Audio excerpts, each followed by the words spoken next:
Business strategy, how to deal with competition. We can deal with competition through a process called strategic process, which involves three interrelated sub-processes: strategic analysis, strategic choice, and strategic implementation. Strategic analysis means to analyze current position of the business, to analyze the factors affecting position of the business. Those could be internal, those could be external. And after analyzing the position, after identifying the factors affecting position of the business, we need to move towards strategic choice, where we should generate different options. We see what options we are having that we can adopt to make our position stronger. We need to evaluate those options by applying JSW3 test, considering their pros and cons. And we need to select an option. That option could be cost leadership, could be differentiation, could be focused, or could be expanding business through any means and methods. Whatever the strategy, whatever the option you have chosen, now it's time to implement that. Implementing an option or strategy mean making changes, performing action according to the chosen strategy. We're making changes in structure of the organization, in culture of the organization, in system processes of the organization. But how to manage those changes? If we are moving towards changing structure, culture, system, processes, how to manage those changes, we should focus on some management of change model. Management of change model.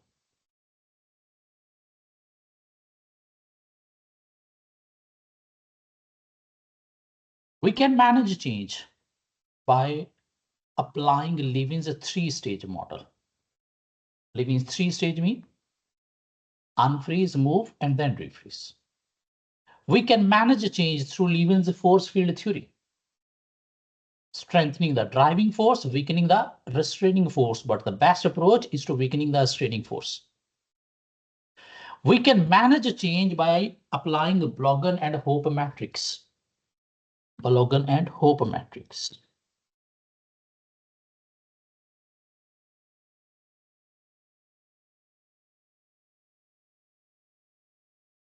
We need to focus on scope of change and extent of change, time of change. Either we are moving towards realignment or transformational change, or we want to make change happen in long time period, mean incremental basis, or quickly mean big bang. While making changes, we need to focus on contextual factors. But if we are moving towards changing business processes, then we should follow Harman's matrix, focusing on strategic importance of the process and complexity dynamism of the process and applying appropriate strategy. Or we can manage business process change using a POPIT, also called 4-view model. What is that? We'll discuss later on. POPIT, 4-view model. Let's discuss this POPIT 4-view model first, then we'll move towards other topics. Business process change.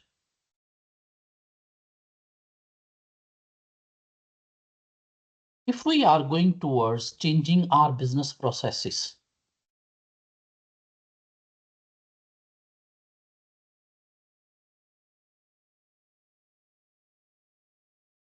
so to manage business process change, we are having two models. One is called Harman's matrix or grid. The second is what? POPIT model,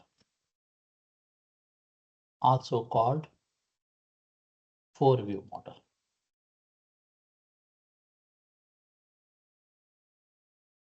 POPIT or 4-view model.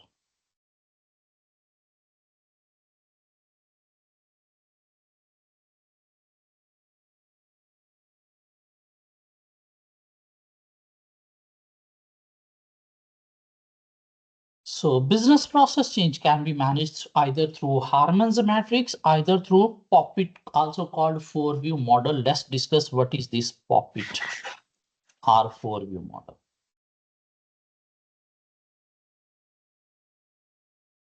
If we are moving towards changing business process, we should focus on 4 factors.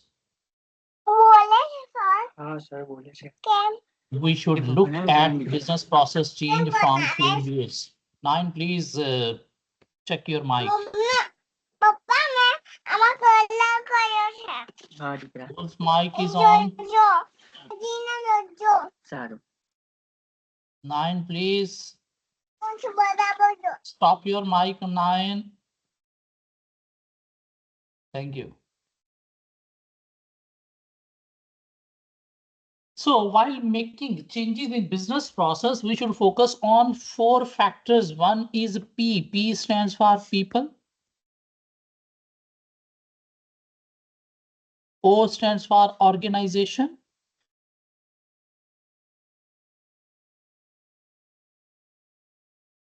P stands for process.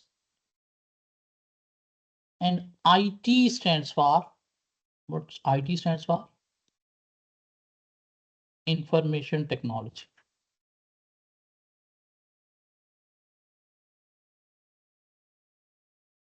If we are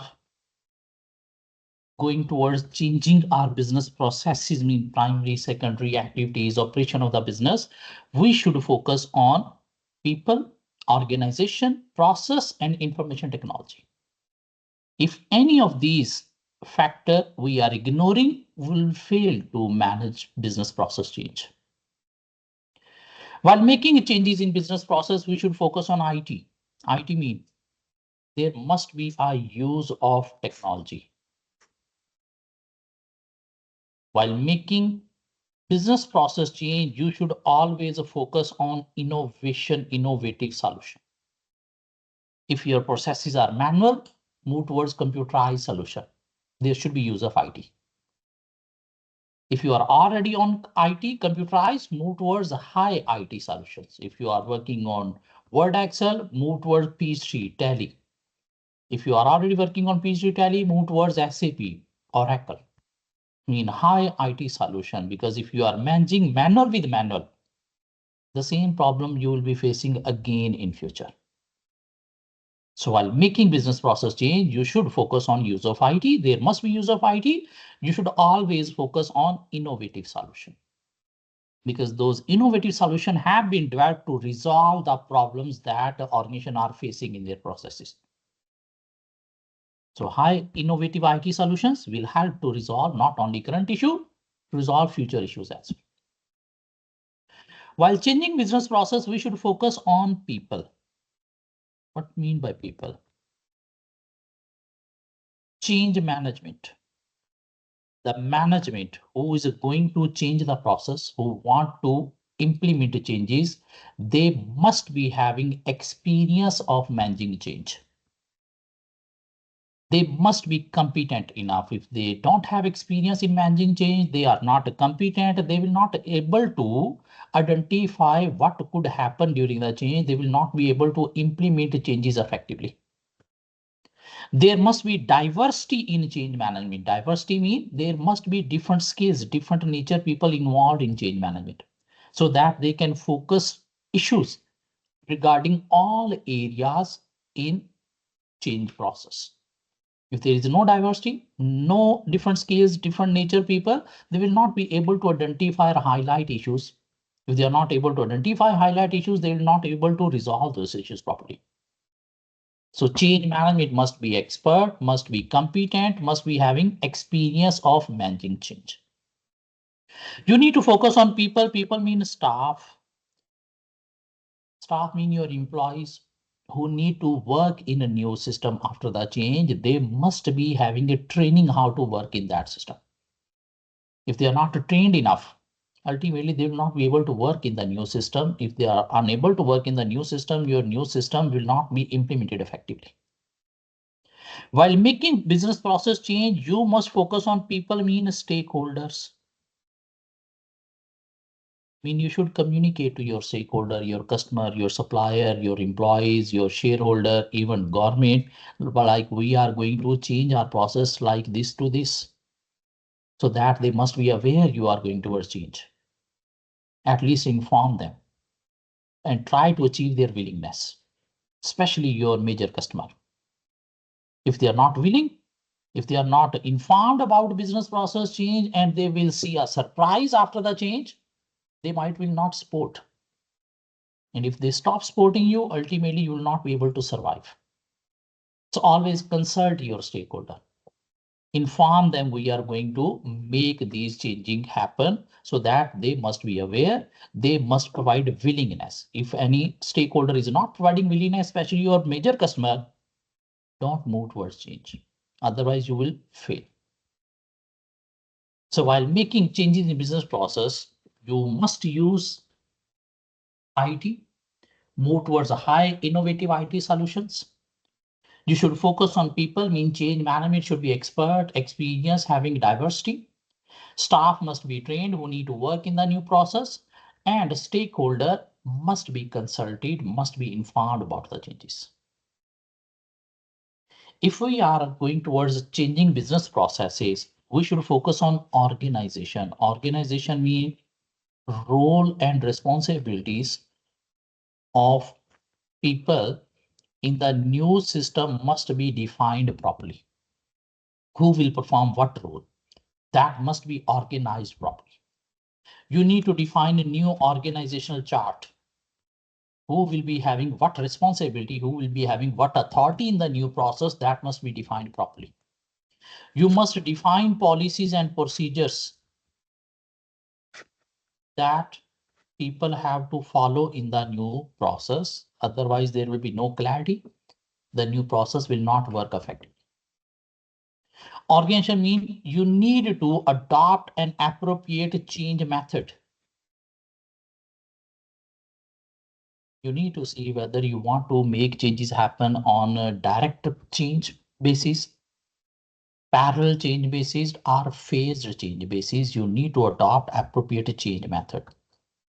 If role responsibilities are not properly defined, organizational chart is not properly defined, policy procedures are not properly defined, or you haven't adopted the appropriate change method, you will fail in change. If you are fail in change, ultimately there will be troubles for you.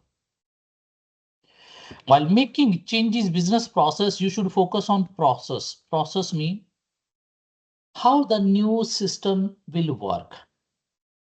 It should be clearly defined.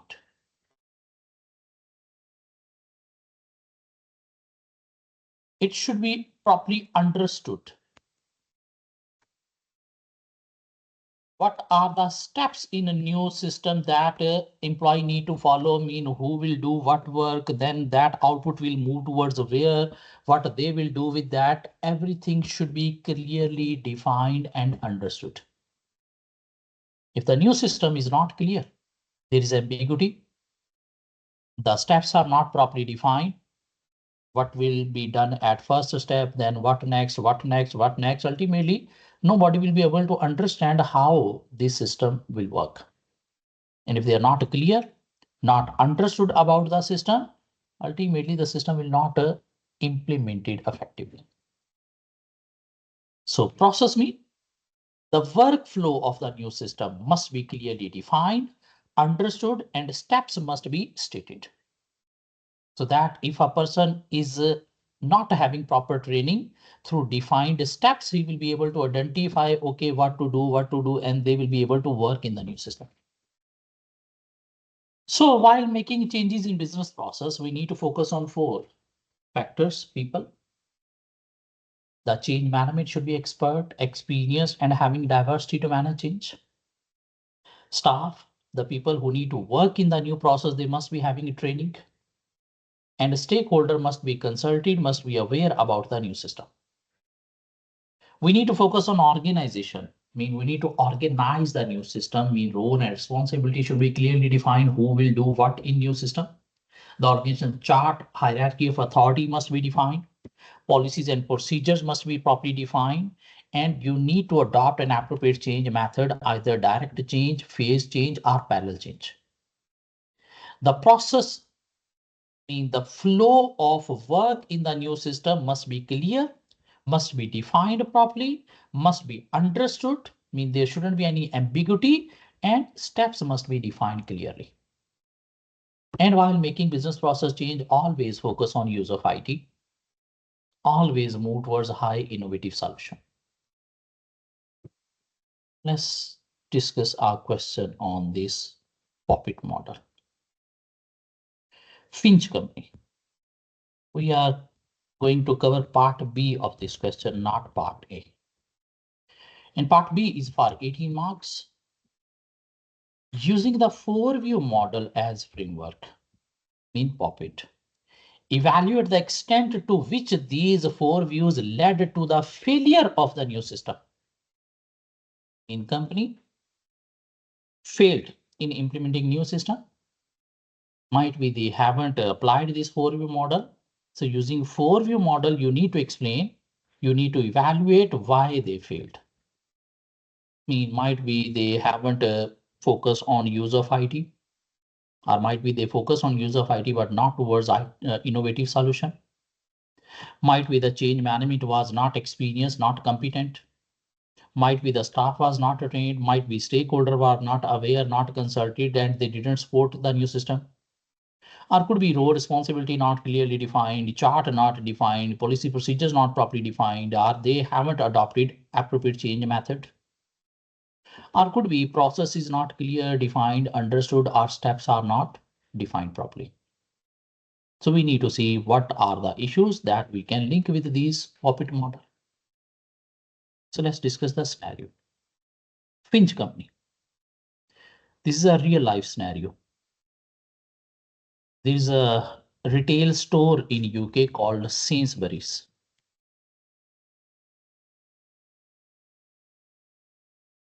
It's a big retail chain in UK. Almost they are having now above 700 stores in UK, like Carrefour, small as well as bigger. And this case was relating to that time when I was working in Sainsbury's. It was there? Yeah, I worked about 2.5 years in Sainsbury's HR department. And this was the case. This was the issue of that time. So Finch Company. Finch Company is a national grocery retailer consisting of 230 stores throughout the country. At that time, even they were having about 450 stores. Now they are having more than 700 stores in UK. So Finch Company is a national grocery retailer consisting of 230 stores throughout the country. The company has a strong reputation for selling quality food and drink products, supported by excellent standard of customer service. The company is regarded as a relatively small player in the market. Finch Company has a loyal customer and staff base, and many employees have worked for the company for a number of years. Historically, the company has limited its use of IT in its operations. The company does have a small IT based at head office. The current information system allows for weekly sales reports to be generated per store. All inventory ordering for stores is done manually at head office. 6 years ago, Finch Company developed its first website. The site offered basic information such as opening times and store location. Finch Company is not using IT that much. Even inventory management is still manual. They are having website, but that website is just providing information about the company. They are not doing online business. Trading condition. In recent years, Finch Company has suffered from a drops in profit and seen its market share fall. The CEO, Andrew Finch, identified rising store cost and technological developments by competitors as being the two main causes behind the company's dip in performance. In company, cost is high, as well as they are in limited use of IT, and competitors' cost is low. They are using more IT-based operations because through IT you can achieve cost efficiencies in their operations. So this is the reason behind poor performance.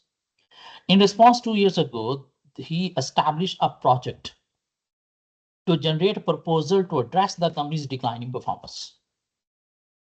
So he asked his management address what are the issues behind this declining performance. The project was overseen by a project committee consisting of the CEO, operation director, and the customer services director, none of whom had been involved in any similar projects in the past. And they don't have experience of the work they are doing now. Project proposal, the project committee agreed to the implementation of 2 new systems without a delay. And they suggested company need to implement 2 new systems without any delay. Otherwise, will not be able to manage our performance. New checkout system. What is checkout? In grocery store, the counter where we are paying for the products, that is called checkout. So new checkout system.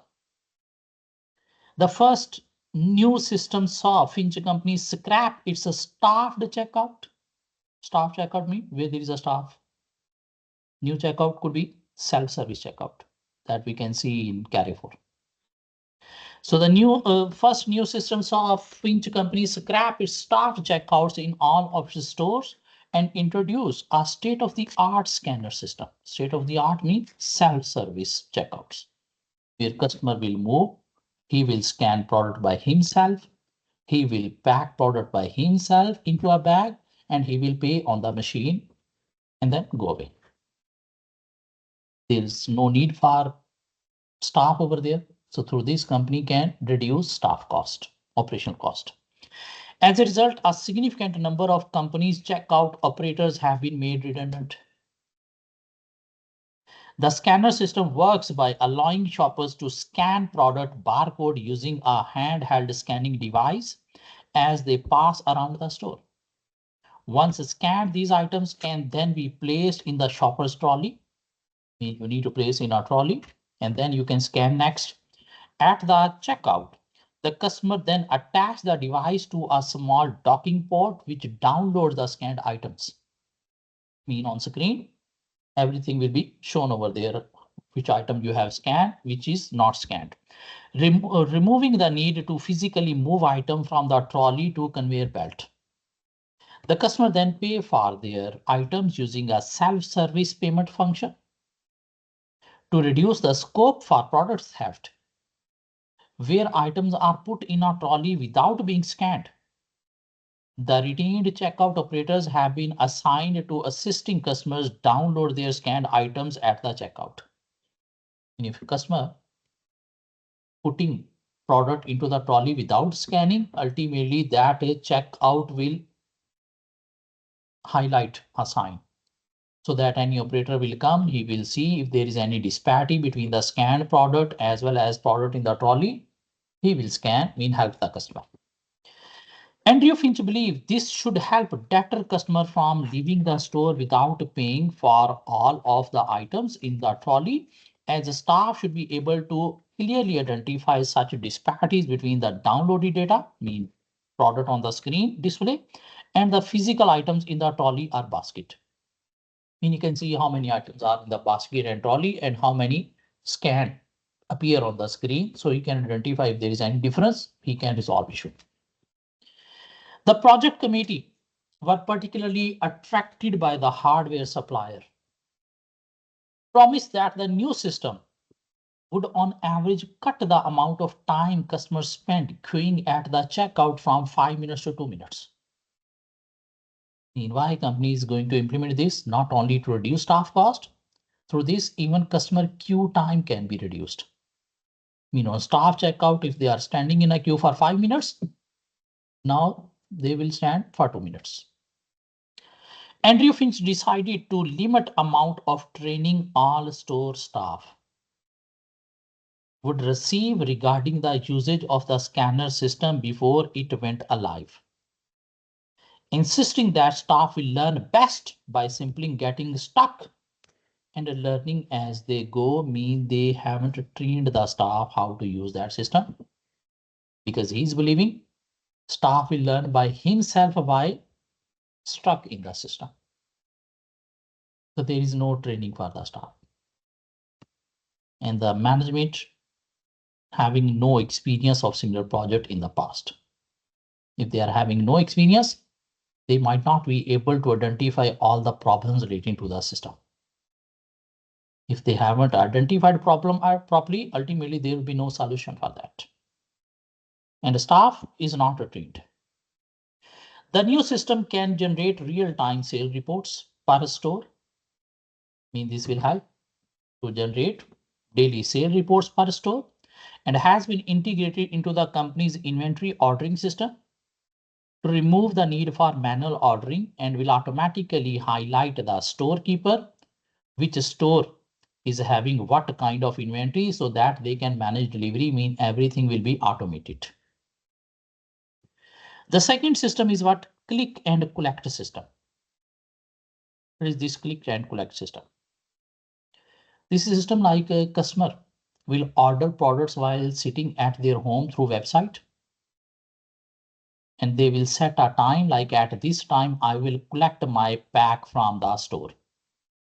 Their pack will be packed properly in the store at the designated time slot, and they will just pick the product and move away.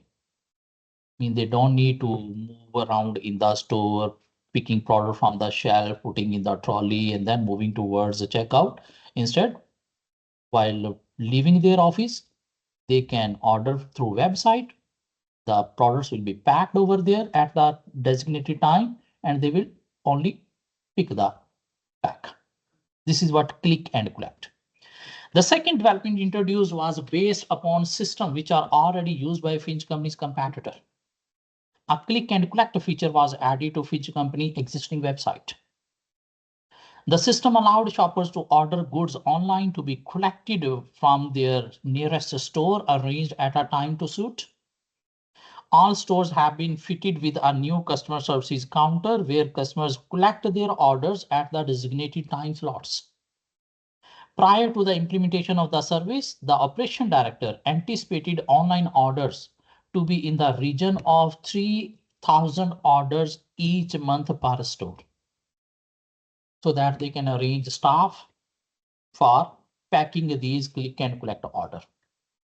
So what they anticipated, there could be 3,000 orders per month each store. Unveiling the developments of Finch company store staff, Andrew Finch started that the new system represents a bold move for our company. For too long, we have believed that the key to our success was only selling good quality products. The world has moved on, and we need to evolve if we are to remain a competitive player. Customers now expect more from us. Convenience is what people want. If we don't adopt, our customer will shop from our competitors, rivals. I hope you will all get behind these changes and support each other through this time. This is the message from the CEO towards the staff. We should not only focus on quality of products, we should provide something different to the customer because they expect something more. They want convenience, so we should provide convenience. And both system is providing convenience to the customer, like queue time will be reduced and ultimately click and collect. They don't need to spend a time while moving around picking product from the shelves. They can simply pick the packet already packed and move away. Yeah, Carrefour doesn't have that service, but there is a delivery service, like you can place an order online and they will deliver. Instead, you are picking, they will deliver. For that, they charge delivery cost a little bit. Ultimately, that delivery cost is equal to your fuel cost. If you are moving towards the store, you are spending some fuel cost. So that delivery cost is just equal to your fuel cost. So post implementation. Since the introduction of the new system, things have not gone smoothly. Finch company has seen a dramatic increase in the number of customer complaints it receives. A significant number of customers have complained about not understanding how the in-store scanner system operates. This has caused delays at the checkouts. Obviously, if one customer is stuck over there, the other in the queue are waiting, because that checkout is busy. Customer is over there, he's stuck. With many customers queuing up the Azure to pay for their goods, store managers have complained that some loyal shoppers have started to walk out of the store when noticing the growing queue. One comment left an online shopping forum claimed that customers were struggling to connect the scanner to the checkout. When I asked a member of staff for help, he just looked at me blankly and said, I'm not too sure. I only had 10 minutes of training this morning.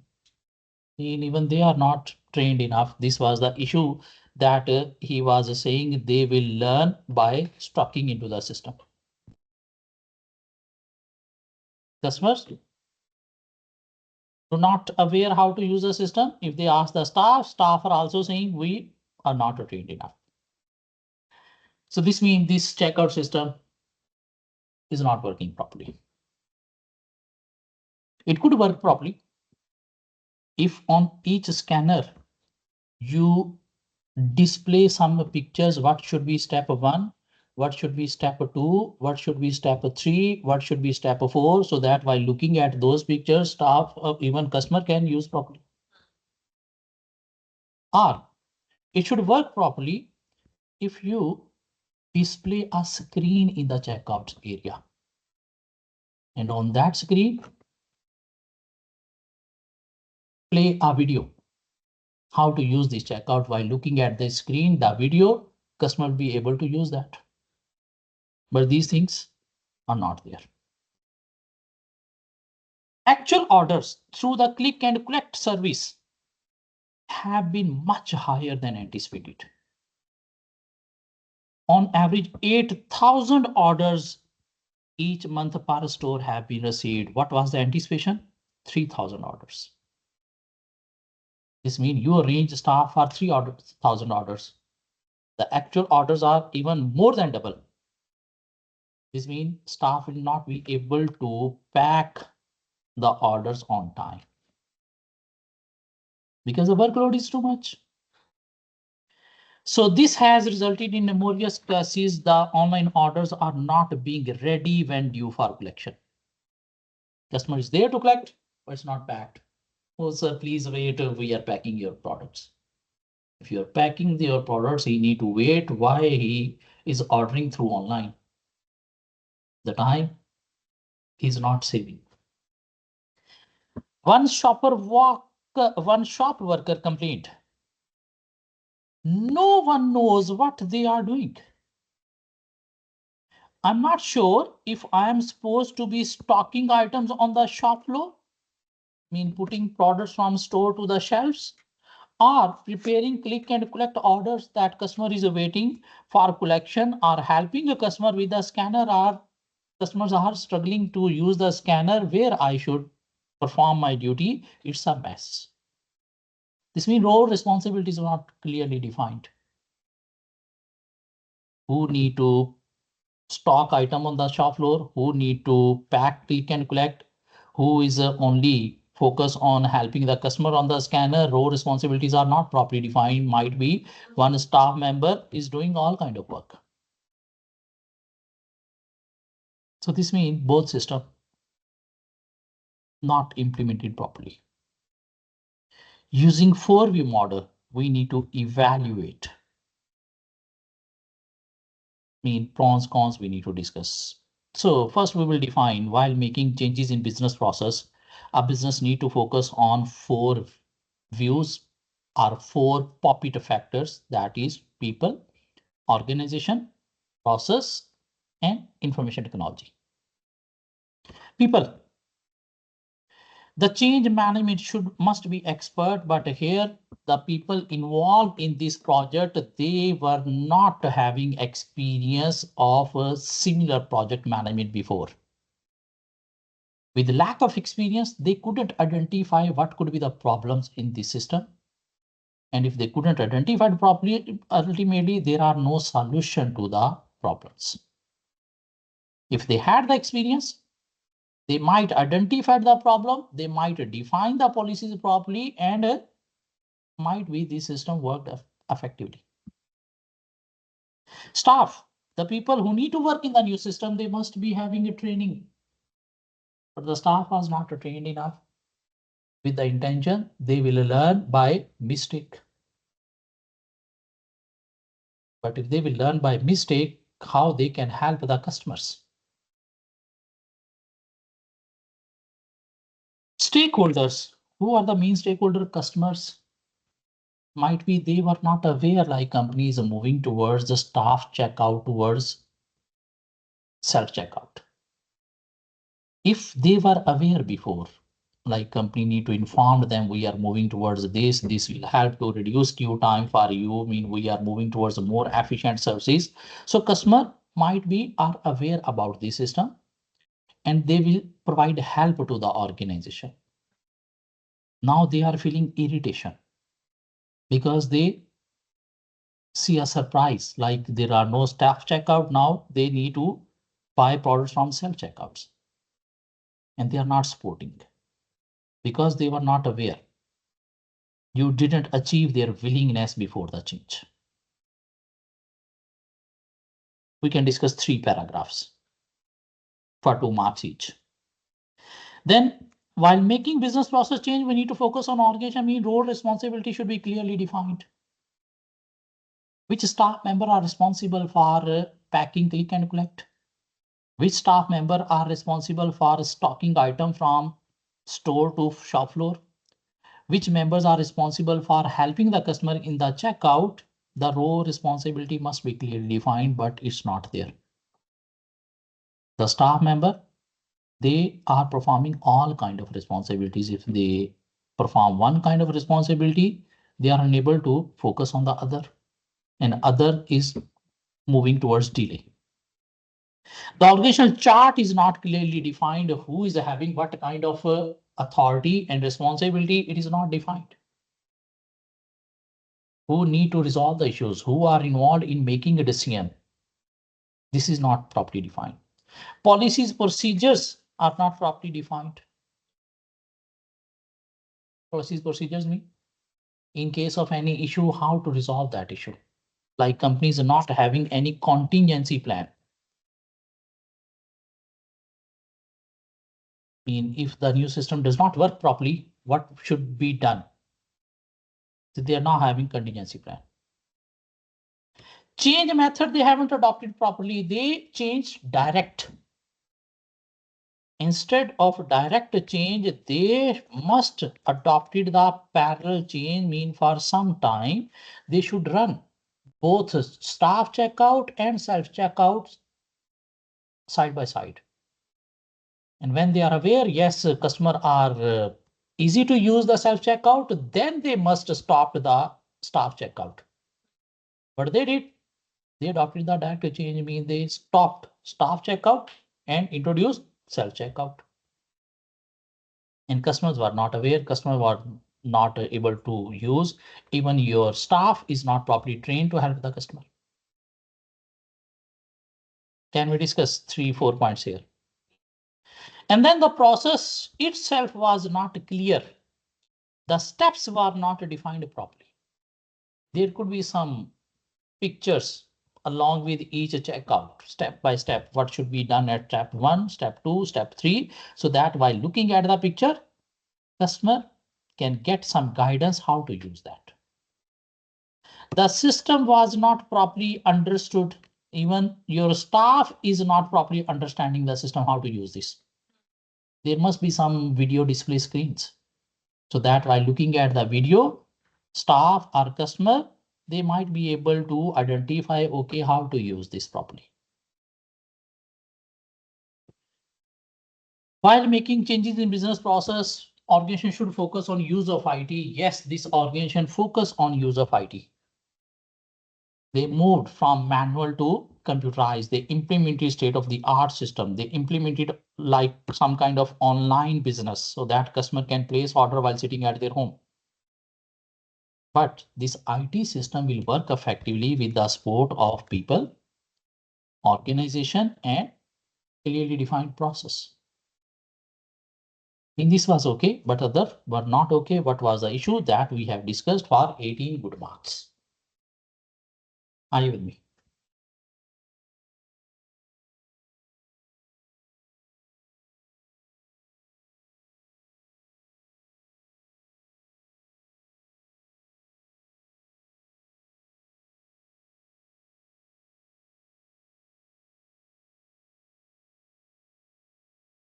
So let's move forward. So business strategy, how to deal with competition. And we are currently here in strategic implementation to make changes in organization structure, culture, system, processes, and how to manage those changes. We have covered each and everything. Strategic implementation, we need to focus on our business function strategy as well, whether they are aligned with business strategy or not. And there are 4 types of main business functions: IT, that we have covered; marketing, that we have covered. What left? We left with HR and finance. So let's move towards covering these 2 small topics so that I will be able to complete this strategic implementation portion. So moving towards HR.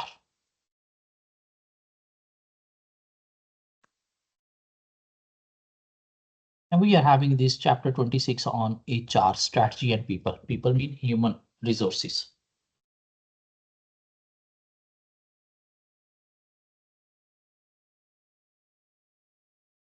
HR.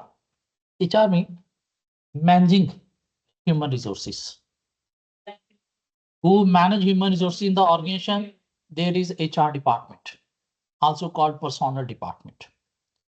And managing HR is important from strategic planning point of view.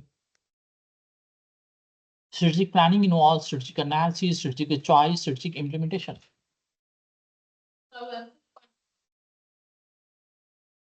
Chapter 26, HR, people and strategy and people.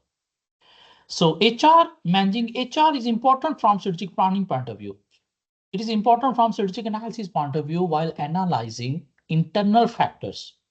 In performing internal analysis, we look at human resources and find our strength and weakness in the human resources. Like if you're having competent, qualified, expert staff, this is strength. If you don't have, this is what? Weakness. HR is important from strategic choice point of view. While choosing a strategy, we focus on people as well, especially from how we evaluate strategies: feasibility, acceptability, suitability. In acceptability, we focus on people. The strategy we are going to choose, whether it is acceptable from employee point of view or not. And while implementing strategy, we are focusing on HR. How we are focusing on HR? We are providing a training to the staff. We are recruiting a new staff member. So HR is important from strategic planning, mean analysis, choice, implementation, all point of view. Mean HR is having a link with that. While managing human resources, the organization try to achieve 4 goals relating to human resource. What are those 4 goals called 4 C's? Commitment, competence, congruence, and cost effectiveness. While managing HR, organization focus on cost effectiveness. Cost effectiveness means how to achieve maximum with the use of minimum number of people. Mean how we can reduce staff cost, wages and salary. Organization focus on commitment, mean how to make the staff committed, motivated, satisfied. And we can bring motivation, satisfaction among employees by providing them appropriate wage and salaries, or by providing them good working conditions. While managing HR, organization focus on achieving competencies, mean how to maintain competencies, and we can maintain competencies through training and development or through recruitment of high skilled staff. Because if you don't have competence in your staff, ultimately you will not be able to achieve cost efficiencies. And while managing HR, we should focus on congruence. Congruence mean mutual objective, mutuality. Mean everybody should focus on organization objective. And in the similar way, we define the job role of each people so that they can focus on organization objective. Congruence means aligning people, employee mind with the top management mind. Top management mind always focus on objective. While lower employees, they do not focus on organization objective, they focus on their personal objective. So what HR does, they try to align employee mind with top management mind so that we can achieve congruence. Congruence means mutuality. Mutuality means same focus. So what are the objective or goal of HR management? Achieving commitment, motivation, satisfaction among employees, competence through training, recruitment, development, congruence, mutuality, and cost effectiveness mean achieving cost efficiency in human resources. Moving towards one more topic that is called job design. What is job design? Defining role and responsibility of employees is called job design. Mean what he will perform in the organization, that is what employee job design. What are the role responsibility he should focus on, that is what job design. If employee job is properly designed, mean role responsibility properly defined, there are some advantages for the organization. If employee job role is properly defined, he is aware, yes, this is my role, this is my boundary that I need to follow. So this will enhance personal satisfaction among the employees. This will provide more motivation to the employees. Yes, this is my responsibility. I need to focus on this. Not only personal satisfaction will increase, ultimately employee will focus on his work and this will improve performance of the employee as well. I mean, every employee will be contributing something towards organization objective. If job is not properly designed, people are not aware what is my role. Might be they are not performing that role effectively. If they are not performing that role effectively, organization objective is not achieved. Even employee is not satisfied what I'm doing. There is no motivation. While defining job role, mean job design, organization need to focus on certain factors. What are the factors that should be focused on? Individual factors, social factors, cultural factors, organizational factors, and environmental factors. While defining job of any individual, you should focus on individual factor. Individual factor mean the personality of that person, his education, his qualification, his age, his marital status, and his other factors, personal factors. Personality you should focus on, like if you are putting one employee as a manager, you should focus on his personality, whether he can handle subordinates properly or not. If his personality is weak, he loses temperament quickly, this means he will not be a successful manager. Because becoming a manager, you need to deal with people working lower you.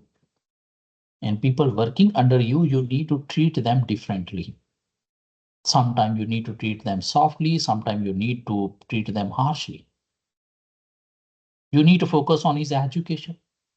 We are assigning a task of accounting to any of the person, whether he is having accounting qualification or not. You need to focus on marital status as well. Marital status means the married people, they need to organize their time properly. They need to give time to their families as well. So you cannot ask them to work on like emergency basis.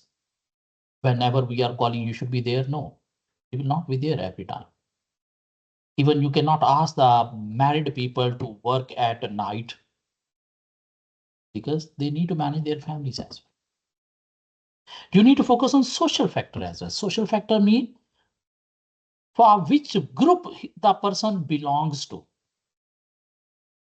If you are moving one employee from one department to another, ultimately he is having some relation, he is having some friendship with the people he was working before. And the new department will not provide that kind of friendship, that kind of relationship, so will not be able to work properly. If you are moving from one employee who was working individually, now you are asking him to work in a team, might be he will not be fit in that team. So these kind of social factor we need to focus. Social factor also include, we need to focus on the employee gender, employee ethnicity, employee race as well, because this could create problem while working with a team. You need to focus on cultural factors, mean beliefs, attitude, values of the employee. Whether the new employee beliefs, values, attitude are aligned with existing employee or not. If they are not aligned, there will be some problems between the employees. There could be some issues between the employees, and those issues will not help the employees, will not help the team to focus on their goal, because they will be involved in their personal issues due to different values, beliefs, attitude. While defining job role, you should focus on organizational factors. Organizational factor mean you should focus on the size of the organization. In large organization, we can implement a different department for different work, but in small organization might be one department is focusing on 3 work. Might be one department is focusing on marketing, sales, customer relationship, all 3 tasks. But in large organization, all 3 tasks can be divided into 3 different departments. So these kind of organization factor we need to focus. We are asking an employee to behave formally, but we haven't defined policies, procedures for the organization formally. We haven't defined organization chart formally. How employees can work formally? If you haven't defined policies, procedure, you haven't defined organization chart. And while defining job role, we should focus on environmental factors. Environmental mean external factors. We have given a target to sale manager. You should achieve double sale as compared to previous year in the coming year. But might be the product that he is going to sell, competitor product is much better than our product. Competitor prices are lower than our product prices, so he will not be able to achieve even the previous target. How he can achieve double target? Might be that product's law regulation have been more strict now. Might be government have banned that product. Might be economy is moving towards a downturn in this year. How he can achieve double target as compared to previous year? So while defining job role, we should focus on environmental factors and external factors as well. Because if external factors are not suitable enough to work on that job, ultimately employee will not be achieving targets. If they are not achieving targets, this will not provide motivation or satisfaction. Even this will demotivate the staff. So this is a small topic, job design, mean defining job role of each employees. Defining job roles will increase satisfaction, motivation, and will help the organization to achieve performance of the employee. And while defining job role, we should focus on individual factors, social factors, cultural factors, organizational factors, and environmental factors. There are different approaches to define job design. I mean, there are 4 job design approaches.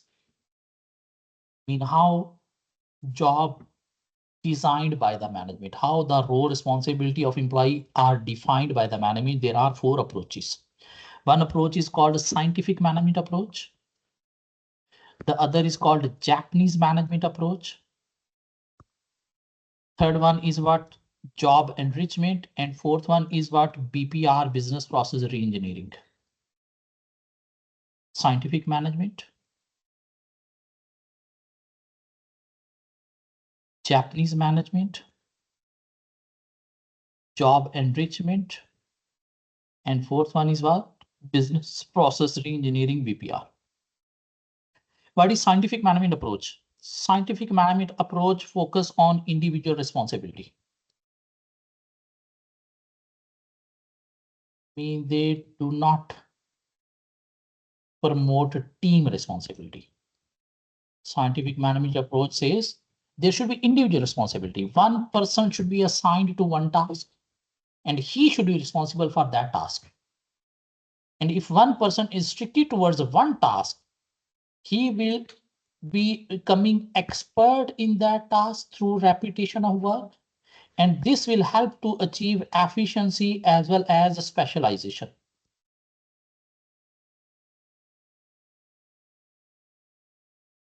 To achieve efficiency and specialization, the work of employees should be restricted to one task only, so that they should work on one task, and they, while repeating, they will become expert and specialist. This is what scientific management approach. If a task is performed by 4 different people, try to divide that task into smaller subtasks, and then assign one smaller subtask to each individual, so that he should be focused on one type of work only. And if employees are focusing on one type of work only, through repetition, they will become expert. Even their speed of doing the task will increase, will achieve, result into achieving efficiency. This is what scientific management approach. The Japanese management approach says, no, there shouldn't be individual responsibility. There should be teamwork. The task should be divided into employees through teamwork, not individual responsibility. And the decision making should not be imposed on the employee. There should be participative management. And you should involve employees in making a decision, so that you can get the new ideas from employees as well. They are against individual responsibility. What they promote, they ask to promote teamwork. And what the Japanese management says, they says, treat the employee not only as a employee, as a person. Provide some kind of flexibility to the employees. The organization work should not be formal, it should be informal organization. Provide some kind of leniency to the employees, because they are a human being. Sometimes they stuck in different issues, so try to relax them. And they says, if an employee have joined your organization, keep him as your employee for longer time period. Don't redundant employees early, because as they having more experience, they are becoming more expert. More expert can help the organization in achieving more efficiency, more productivity. So scientific management, individual responsibility to achieve efficiency, specialization. Japanese management, no, teamwork. There should be participative management. Treat the employee as a person, and the work should be not formal, informal. The third approach is job enrichment. What is job enrichment? While defining or giving any job role responsibility to the employee, give them the authority as well. Decision-making authority. Through decision-making authority, their job will be enriched. They will feel some responsibility. They will feel we are the owner of this job, and they will put their best efforts to perform the task. We are just defining the role responsibility, but not giving them authority. There will be no feeling of accomplishment. There will be no feeling of achievement. So always put the feeling of achievement, put the feeling of accomplishment by providing some authority to the employees. And the fourth approach is called BPR. BPR say there must be use of IT. While defining job role of employees, always put some role of IT, provide them some devices, because manually they will be tired quickly. Through IT, they will not be tired quickly. They will be able to perform for longer hours. Their job tenure will be longer with the use of IT. Even through IT, they will be able to perform tasks more quickly as compared to manual. Even through IT, there will be more quality achievement as compared to manual. So always put some kind of use of IT in the job role. provide them training how to use the new system, and always put the employees on new innovative solutions. So what we have covered in HR, there are 4 goals of HR. Commitment, competence, congruence, cost effectiveness, job design, what factor we should focus. And there are 4 approaches of job design: scientific management, Japanese management, job enrichment, and BPR, mean use of IT. One last topic of HR, that is human resource development. Human resource development means developing the knowledge and skills of employees through training. This is called human resource development, because the more knowledge and skills employees are having, that will provide more benefit to the organization. They will help the organization in achieving objective in better way. They will help the organization in moving towards innovation, because more knowledge will provide more ideas, new ideas. How in management or organization develop their employees, there are 2 approaches through which they develop their employees.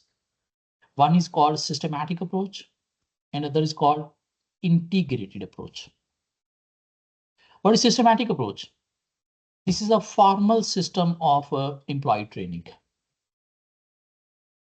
How it is formal? You identified, okay, these skills we need to implement in the employees because he's lacking in that skill. You identified the skill, and then you send him on any of the training course, any coaching center, so that he can get a training.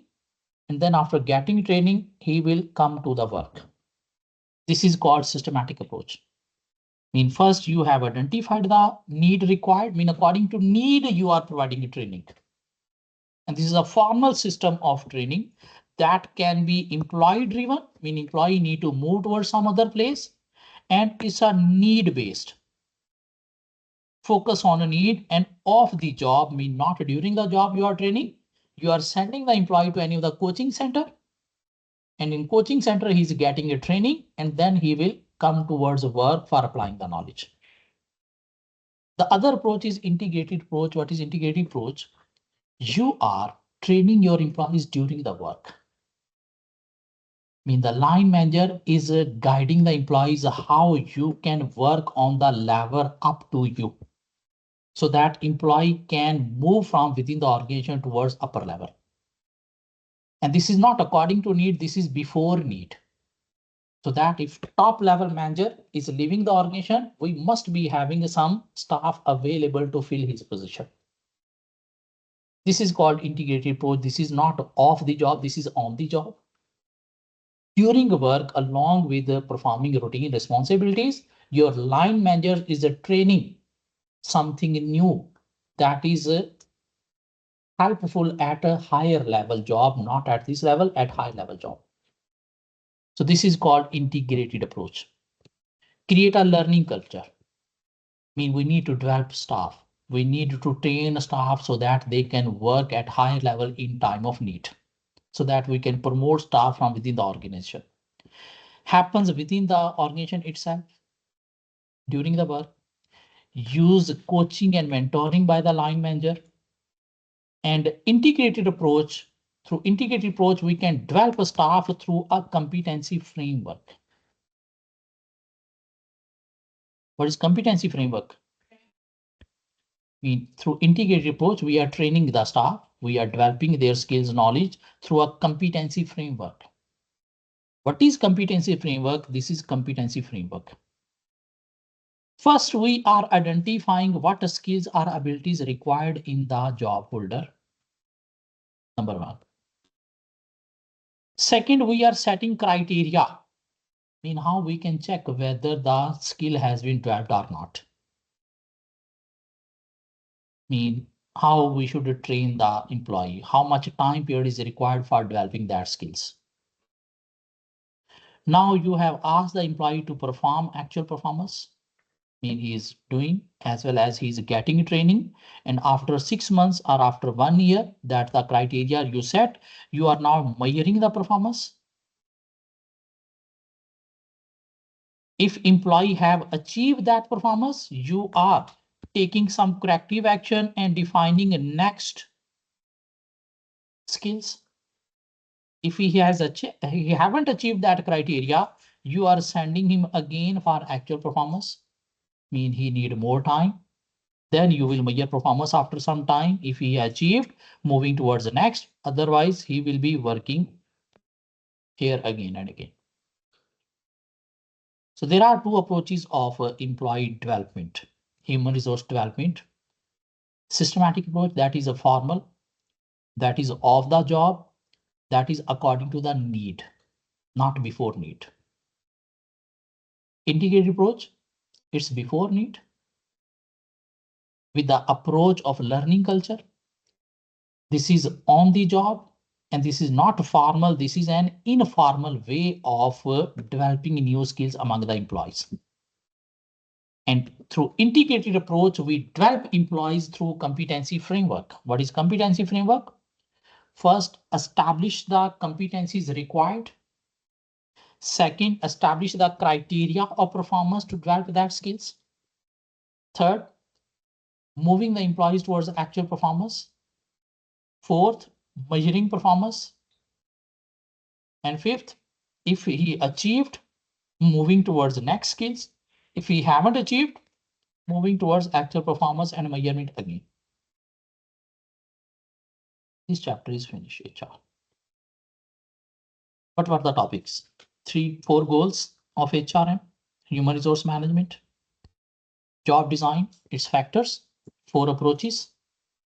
And the third topic was human resource development, systematic approach, and integrated approach. Integrated approach is what? Competency framework. Competency framework is having some steps. Number 1, establish skills required. Number 2, establish performance criteria. Number 3, allowing employees for actual performance. Number 4, measure performance. Number 5, take action and move towards new skills, or if not achieved, moving towards actual performance again. So let's move towards some more topics. Now we are moving towards finance. HR we have completed, IT we have completed, marketing we have completed. Now we are moving towards finance. In finance, we need to discuss some things, some small topics that we already covered in previous papers. Just we need a little bit of revision of the topics that we have already covered in previous papers. Because this paper is not about finance. We are having separate paper for finance, financial management, financial reporting, performance management. But we should be aware about those things here as well. Okay, let's move towards sources of finance. Mean business get money, get finance from what sources? There are mainly 2 sources of finance. One is equity and other is debt. Mean business can get money by issuing shares, ordinary shares or preference shares. Or what is equity? The current year profit business without paying to the owner can use in the business. That is what internally generated retained earning. This is what equity. Our business can get money through debt. That means through loan, issuing debenture, preference shares redeemable, through leases, through hire purchase, through overdraft. Short-term mean overdraft, our business can get money by having some support from the supplier, mean creditors. Or the third could be other. Other mean government grant, but that is not easy to achieve. In some countries, you need to pay bribe to achieve this. You must be having a good relative in government sector. So normally there are 2 sources of finance, equity and debt. Whether we should get money through equity or debt, we need to focus on certain factors. Important factors to consider while choosing between source of finance. We need to focus on cost. taking money through equity by issuing shares is more costly as compared to getting money through debt. You cannot issue shares easily. To issue shares, you need to advertise in the public. You need to bear advertising cost. To issue shares, we cannot issue directly to the public. We need to involve some kind of brokers, agents, and we need to pay commission to those broker and agents. So that advertising cost, paying commission to brokers, agents, this is what cost. In that, there is no cost. Just have a meeting with the banker, negotiate term of loan.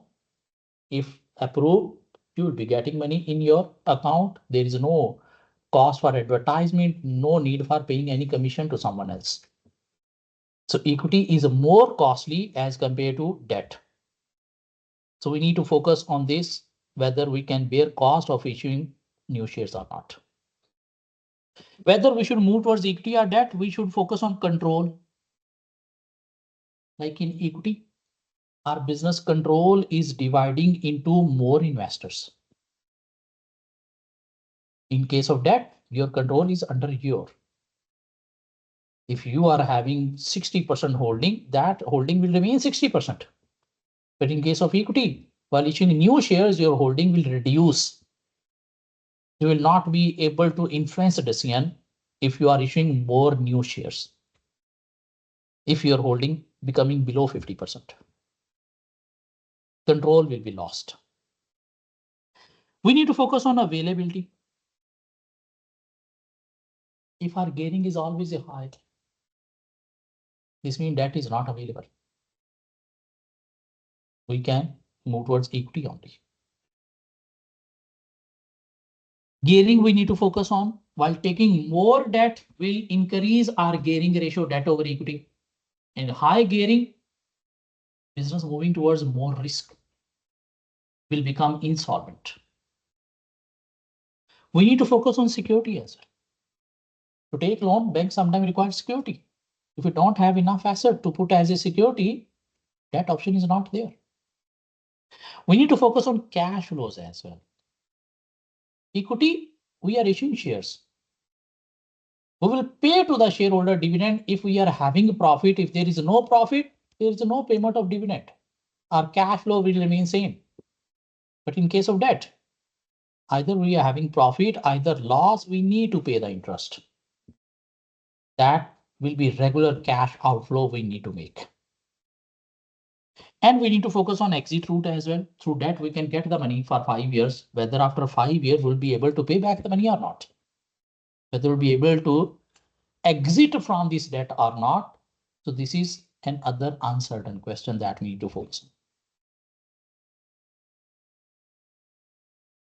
So these kind of topic examiner can test, like company is finding it difficult to manage finance. They are having options of equity or debt. So you need to recommend the management which option they should choose, or what they need to consider while choosing between sources of finance. So what they need to focus on: cost, control, availability, gearing, security, cash flow, and exit route. Let's move forward. What is the difference between absorption costing and marginal costing?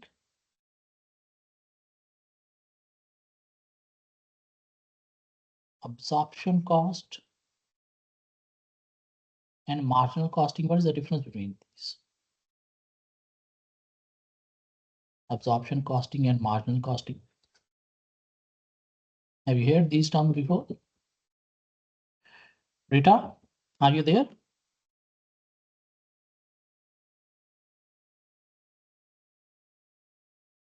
Ragi, are you there? Yes, sir. Yes, sir. What is the difference between marginal costing and absorption costing?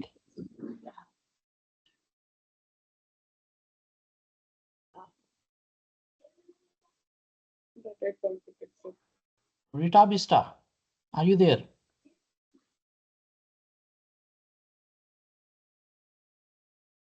In Yes, sir.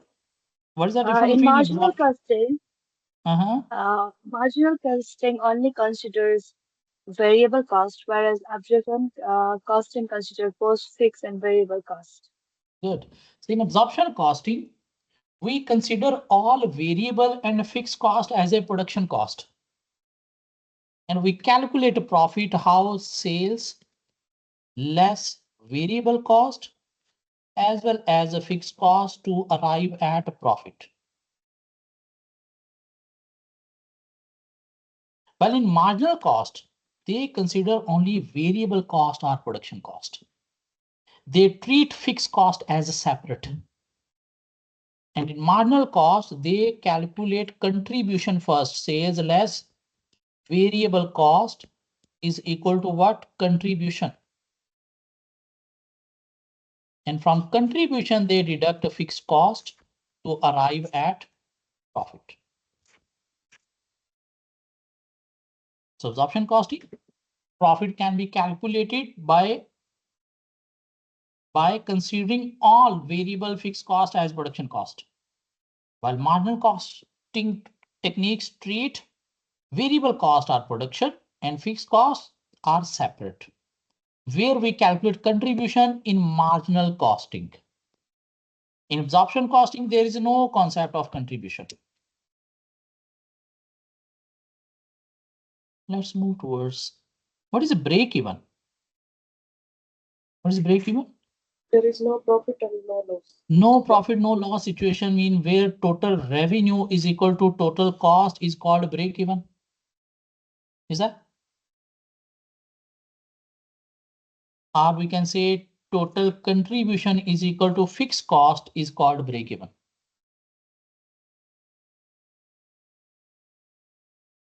No. Break even could be there. How to calculate break even? If we want to calculate break even in terms of units, break even in terms of units, the formula is fixed cost over contribution per unit. Contribution per unit. Mean if our per unit selling price per unit is say 10 and variable cost per unit is say 8. So what is contribution per unit? That is 2. So how to calculate break even in terms of units, fixed cost over contribution per unit. If we want to calculate break even in terms of sales revenue, mean amounts, not in units, in terms of amount. The formula is a fixed cost over C over S ratio. C over S ratio mean contribution to sale ratio. Contribution to sale ratio. Are you with me? What break even sales unit will tell about? How much minimum unit we must produce to survive, to avoid losses. Mean if we have calculated break even units, say 400 units. This means these are the units that business must sell to avoid a loss. Mean if business selling 400 units, there is no profit, no loss. If business is selling below 400, say 390, there is a loss. If business selling above 400, say 410, there is a profit. On 400, there is no profit, no loss. Mean how much minimum units business must sell. That is what break-even units. While break-even sales revenue, suppose the amount is $80,000. Mean how much should be the minimum sales revenue business must achieve to survive. That is what say 80,000. If business sales revenue is below 80,000, business is incurring losses. If business sales revenue is above 80,000, business will be having profit. So this is the minimum revenue that business must achieve to survive, to avoid losses. Are you with me? There's one more concept called margin of safety. How to calculate margin of safety? Budgeted sale minus break-even sale. How to calculate break-even sale? Fixed cost over C over S ratio. Budgeted sales minus break-even sale over budgeted sales multiplied by 100. Suppose the answer is coming as a 45%. What does mean by this margin of safety? Suppose our current sale is 120,000. Margin of safety says how much reduction in sales revenue we can afford. So we can afford maximum 45% reduction in our sale revenue. If our sale fall above 45%, there will be losses. And this organization calculate when there is economic recession and your sales are falling. So you calculate your margin of safety, mean how much a fall in sales we can afford. So from current level 120, how much a fall in sale we can afford till 45% fall. Not more than this. If our sale fall by 50%, mean becoming 60,000, we will be in a loss situation. If it falls by 45%, that we can afford. But above 45%, there will be loss. If it is falling above 45%, there will be still some profit. But profit will be lower, but still some profit. If it fall above 45%, like 50%, there will be loss. This is called margin of safety. So margin of safety is the amount by which anticipated sales can fall below budget before our business make a loss. It can be calculated in terms of number of units like budgeted sales minus break-even sale or budgeted sales multiplied by 100. This will provide you percentage. If you want to calculate in terms of units, budgeted sales minus break-even sales. How to calculate break-even sales? Fixed cost over C over S ratio. We are having this question, a small question, test your understanding one. Calculate the break-even sales revenue. Mean we need to calculate break-even sales revenue, fixed cost over C over S ratio for the business based on its current cost structure. Use this information to determine the percentage fall in sale that would be necessary before the company would begin to incur losses.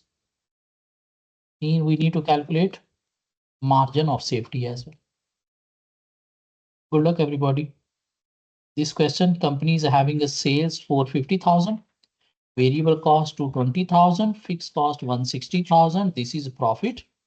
You need to calculate break-even sales, and then you need to calculate margin of safety, please. Good luck, everybody.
Calculate break-even sales, fixed cost over C over S ratio. For that, first you need to calculate contribution.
Sir, break-even sales 330. 330 break-even sales, good. And your budgeted Margin of sales are safety. 450. So Yeah, 450 budgeted sales minus 330 break-even sales over 136. 450 budgeted sales multiplied by 100. How much margin of safety? Margin of safety 136. No, it should be in percentages. 450 minus 330 over 450 multiplied by 100. So that is 26.7%. Is that break-even sales? How you have calculated contribution is what? Sales 450 minus variable cost, that is 220. So it is 230 contribution. So C over S ratio 230 over sales 450 multiplied by 100. So break-even sale is what? 51%. 51%, sir. Contribution to sale ratio, first we need to find 230 divided by 450 multiplied by 100. Yes, 51%.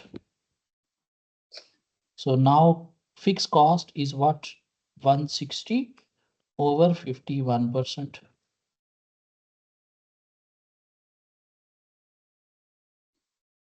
That is 313, not 330, 313. Yeah, that I told, sir. 313. Yeah, 313. 313 and According to 72. 313, I think this is 30%. Yeah, that is 30%. So margin of safety is what? 30%. Mean company can afford 30% fall in sales from current level before moving towards the losses. Is that? What is meant by relevant cost? The costs that are going to be affected with our decision are called relevant cost. That are not going to be affected by our decision are called irrelevant. Variable cost is relevant cost. Is that? Variable cost is relevant cost. Is that fixed cost relevant or irrelevant? Fixed cost relevant or irrelevant? Irrelevant. Incremental fixed cost. I mean, if there is any increase or decrease in fixed cost due to our decision, that increase or decrease part is relevant. Opportunity cost is always relevant. Opportunity cost means the benefit we are foregoing. That is what relevant cost. Is that? Now we are having one example.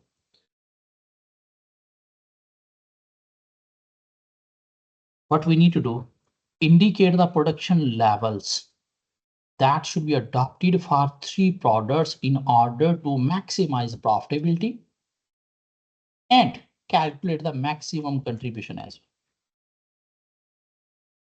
Mean company is selling some products, we need to identify which product they should produce and sell how much to achieve the maximum profit.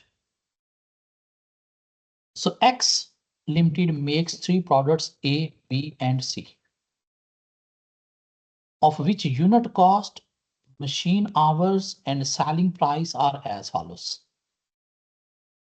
Product A, B, C data is given. Machine hours required for product A, 10 hours. Product B, 1 unit required 12 hours. And product C, 1 unit required 14 machine hours. Tagged material for product A, this is at the rate of not 5, at the rate of 50 cent per kg is per kg rate. For product A, we require 14 kg rack material and 14 kg at the rate of $0.5 mean 50 cent is equal to 7 cost. For product B, we require 12 kg, the cost is 6. For product C, we require 10 kg and the cost is 5. Direct wages mean labor at the rate of 7.50 per hour. For product A, we require 1.2 hours. 1.2 multiplied by 7.5 is equal to 9 cost. For product B, we require 0.8 hours. 0.8 multiplied by 7.5 rate is equal to 6 cost. And product C, we require 0.4 hours. 0.4 multiplied by rate 7.5. The cost is 3. Variable overheads required for product A, $3. For product B, $3. For product C, $3. And if we add the cost, 7 plus 9, 16 plus 3, 19 is the cost for product A. 15 is the cost for product B, and 11 is the cost for product C. The selling price for product A is 25. This means selling price 25 minus variable cost is equal to what? Contribution of 6.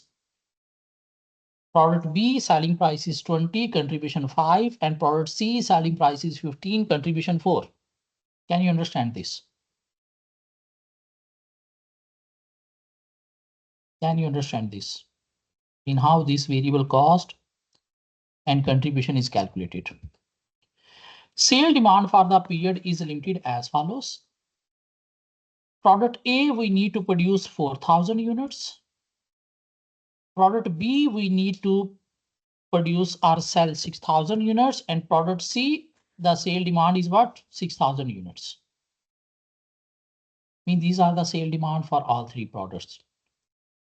Company policy is to produce minimum 1,000 units of product A. I mean, they need to produce 1,000 units of product A first. And then they can decide for other product B and C how much unit we can produce. The supply of material in the period is unlimited, but machine hours are limited to 200,000 and labor hours limited to 5,000. So we need to see whether the machine hours available to produce all the demand or not, as well as labor hours are available to produce all the demand or not. I mean, we need to identify what is the limiting factor called bottleneck resource.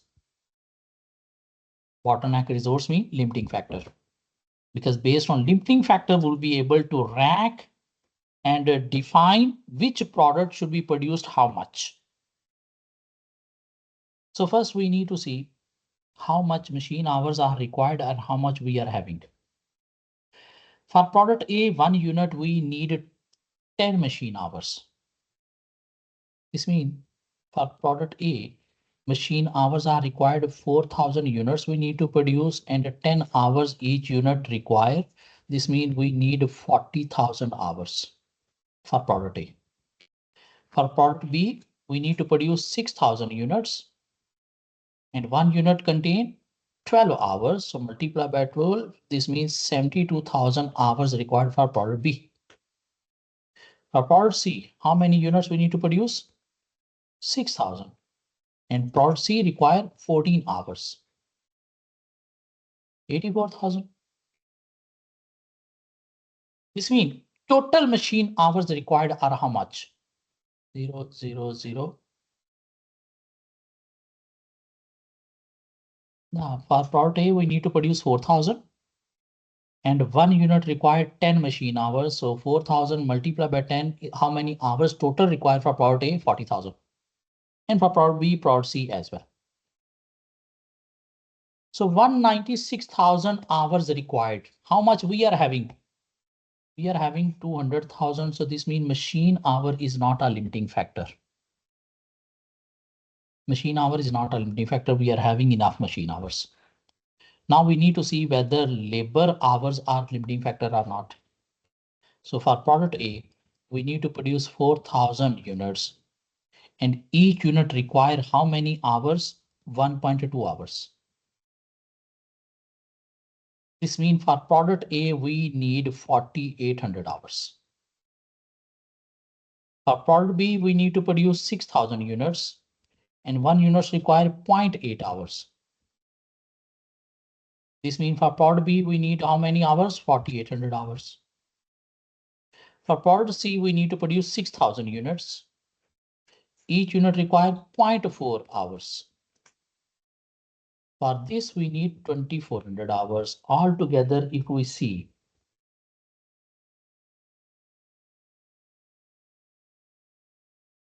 12,000 hours required. How much we are having? 5,000. This means labor hour is a limiting factor. And due to that limiting factor, we are not able to produce these sale demand complete. We need to choose which product should be produced how much according to this limiting factor. If we are having limiting factor, how we can solve? There are some steps given in the book. First, we should identify the bottleneck constraints, mean what is the limiting factor we should identify, and we have identified which is limiting factor. Labor hours are limiting factor. Second, we need to calculate contribution per unit for each product. And contribution per each product is already given in the question. This is. Third, we need to identify contribution per unit of the bottleneck resource for each product. That we are going to identify. So we are having 3 products, product A, B, and C. Their contribution are what? 654.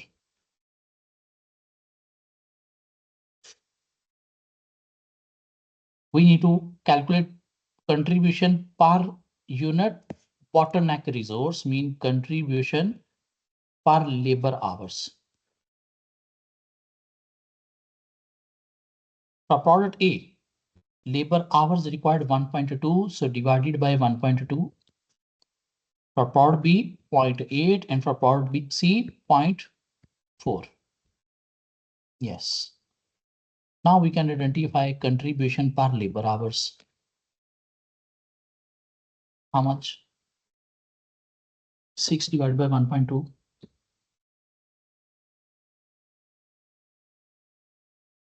5. 5 divided by 0.8. 6.25. 6.25. And 4 divided by 0.4. 10. So first we should identify bottleneck resource, mean what is limiting factor.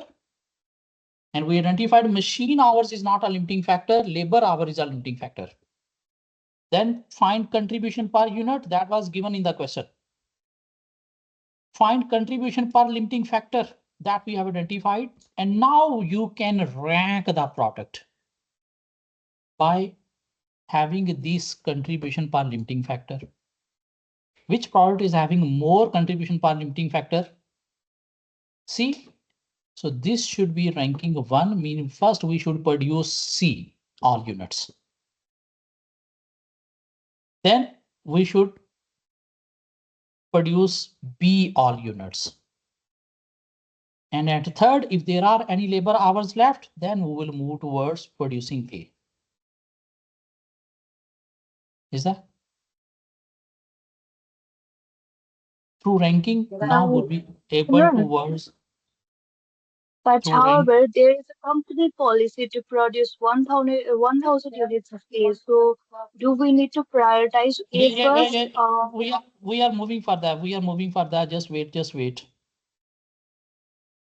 So this is the ranking. We should prioritize C first, then B, then A. But in question, it says we should produce 1,000 minimum units of A first. This means first we should produce 1,000 units of A. Then we will move towards a C, then B, and then if there is any left, we will produce A more. This means first we should produce A 1,000 units. To produce A, how much labor hours required per unit? 1.2. So multiply by 1.2. How many hours? 1,200. How much? 1,200. And we are having a 5,000 hours. If 1,200 we have used here, how much remaining we are having? 3,800. Now we can move towards the C. How much is the demand for C? 6,000. And one C require what? 0.4 labor hours. So 6,000 multiplied by 0.4 is how much? 2,400 hours used here. And if we reduce 2,400 from here, we are still having how many hours? 1,600. Is that? Now we can move towards B. How many units we need to produce for B? 6,000. And it required 0.8.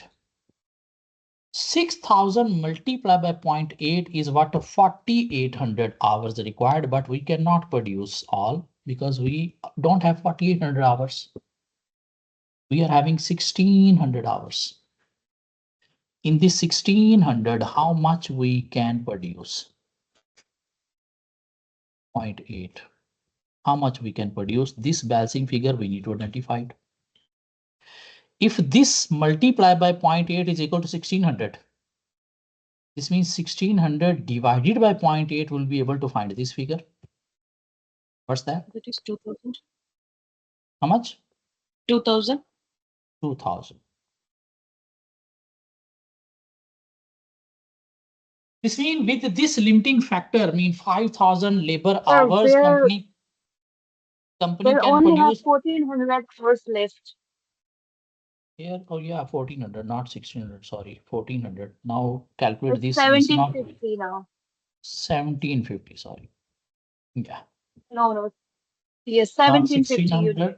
Now 1,600. We left with 1,400. 1,400. So what company maximum can produce? They can produce A 1,000 units, B 1,750 units, and C 6,000 units. This was the requirement. Indicate production level that should be adopted for the three products in order to maximize profitability. And we need to calculate the maximum contribution. How we can calculate maximum contribution? So contribution. For A, we can produce 1,000 units. For B, we can produce 1,750 units. And C, we can produce 6,000 units. Multiply by their contribution per unit. A is having 6, B is having 5, and C is having 4. By adding this, we'll be able to calculate what? Maximum contribution that company can generate with their production levels. Is that? This is a topic of performance management, PM. But we are just revising previous topics, not in much bigger detail, but at least we must be having some basic idea about each topic. Are you with me? Its answer is also available in our book. Okay, moving towards next, make or buy decision. Whether we should produce product by ourselves or we should buy, outsource.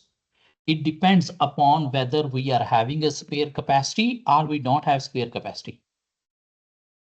If we are having spare capacity, then there is no opportunity cost. But if we don't have spare capacity, there is some opportunity cost that we need to consider. Test your understanding 3.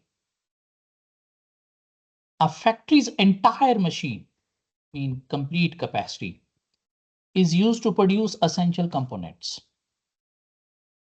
The production cost of using the machines are as follows: variable cost 30,000, fixed cost 40,000, and total 70,000.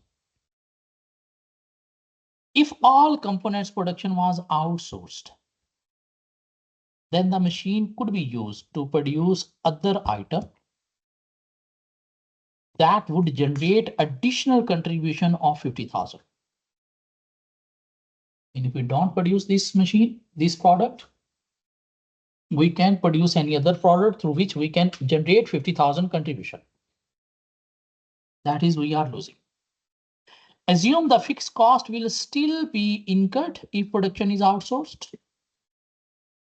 What is the maximum price that the company should be willing to pay to outside supplier for the components? How much price company will be willing to pay to outside supplier? This variable cost, 30,000, as well as the opportunity cost that you are losing, that is what? 50,000. So total 80,000 is the cost that company is willing to pay to the outside supplier. Is that? Moving toward test your understanding 4. Determine the cost effectiveness of outsourcing the activities. In whether company should outsource or not, we need to determine. KRS Limited is considering whether to administer its own purchase ledger or to use an external accounting service. Whether company should run accounting within the organization or they can outsource to any of the accountancy firm. You need to compare both costs, what the outsource will charge, and what is your internal cost. Whichever is lesser, we will choose that. It has obtained the following cost estimate for each option. Internal service department. These are the cost of internal. External, if they outsource, these are the cost of external. So we need to calculate and compare whichever is lower, they should choose. For internal, purchase hardware and software 320 per annum is the cost. Hardware software maintenance 750 per annum. Accounting stationery 500 per annum. And part-time accounts clerk 6,000 per annum if we add all together. How much is that? 320 plus 750 plus 500 plus 6,000. That is 7570. 7570 is internal cost. 7570, sir. 7570. 70. Yeah, that's correct. This is internal cost. Now we need to find what is external cost. Processing of invoices, credit notes at 0.50 per document. And 5,000 documents per annum. Means 5,000 multiplied by 0.5, that will be 2,500. Processing of checks payment, 0.50 per check and 4,000 checks per annum. So that will be 2,000. Reconciling supplier accounts, 2 per supplier per month. But we need to calculate per annum because this is per annum. This is per annum. We need to convert this per annum as well. If per month 2, what is per annum? multiply by 12, that is 24. How many suppliers we are having? 150. So 24 multiplied by 150. 3,600. 3,600. 100. If we add all together, 81. 800. Yeah, 8,100.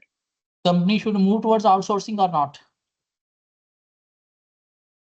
Outsource cost is 8,100. Your internal cost is 7,570. Company should not move towards outsourcing because internal cost is lower than the outsourced. Is that? So determine cost effectiveness of outsourcing the accounting activities and identify qualitative factors. Mean this is quantitative in terms of money, in terms of amount. What could be the qualitative factors that we need to consider while deciding on outsourcing? What could be the qualitative factors? Work quality. How much the work quality of the outsourced, we need to focus on that. We need to focus on confidentiality as well. Because if they are also providing these outsourced service to our compactor, so our data confidential information could be leaked towards compactor. What else? What else we need to focus on? We need to focus on relation with the outsource as well. If it is disturbed, ultimately the whole organization will be in disturbed position. So we need to focus on these things as well, not only the amount.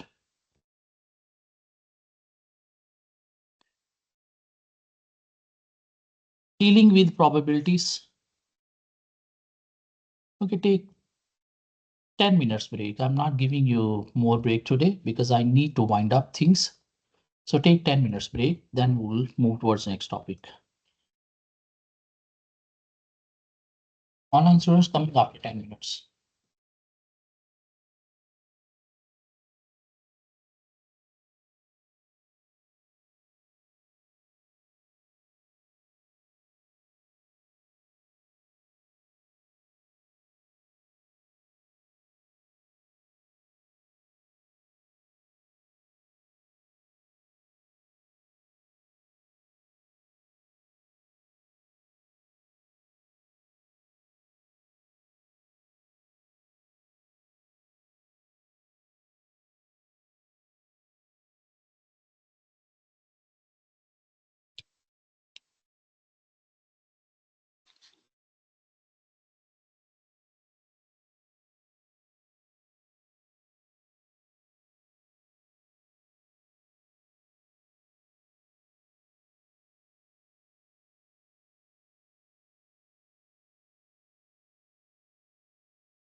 Okay, we are discussing about financial strategies in how to evaluate different financial positions, how to calculate expected value, the outcome multiplied by probability. We can find what expected value, like if suppose a company is having a profit 10,000, the probability is 0.7 means 70%. And profit 20,000, the probability is 30%. How we can calculate expected value? 10,000 multiplied by 0.7, 7,000, 20,000 multiplied by 0.3, 6,000. So expected value is what? 13,000. There's a question. Calculate the expected sales for each year. We need to calculate expected sales for each year in expected value. A company sales for a new product are subject to uncertainty. It has determined a range of possible outcome over the first 2 years. Year 1. Sales high 40 million, probability is 0.6. Low 20 million, probability is 0.4. So we can find expected value for year 1. How? 40 multiplied by 60%, 24. And 20 multiplied by 40%, 8 million. Okay. 24 plus 8 is what? 32 million. That is what expected value for year 1. Is that? This we can calculate like 40 multiplied by 0.6 plus 20 multiplied by 0.4. So is equal to what? 32 million. For year 2, sales high 80, probability is 90% in 0.9 plus low 30, probability is 0.1. If year 1 sales are high, then this will be the result for year 2. This will be the result for year 2 if year 1 sales are high. But this will be the result for year 2 if year 1 sales are low. This means how to calculate EV for year 2. So 80 multiplied by 0.9, 30 multiplied by 0.10. If year 1 sales are high, so multiply all this with the high probability. And what is the probability of high? That is 0.6. Plus, we can achieve 30 multiplied by 20%, as well as 10 multiplied by 0.8.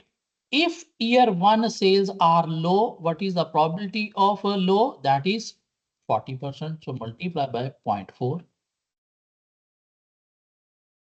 Then this is for high and this is for low. Adding both figure will be able to calculate EV for year 2. And this is something new that we haven't covered before. And if there are some conditions based on year 1, how we can calculate EV. Moving forward. Okay. If we are having different options, we need to choose one option. I mean, we want to invest money somewhere. We are having 2, 3 options. We need to choose one option. How we can decide? We can decide either through EV. The option having highest EV will be chosen. Or we can decide through calculating NPV. Mean by applying discount factor on the net cash flows, we can find NPV. The product, the option which is having highest NPV, that will be chosen. Or we can decide through decision tree.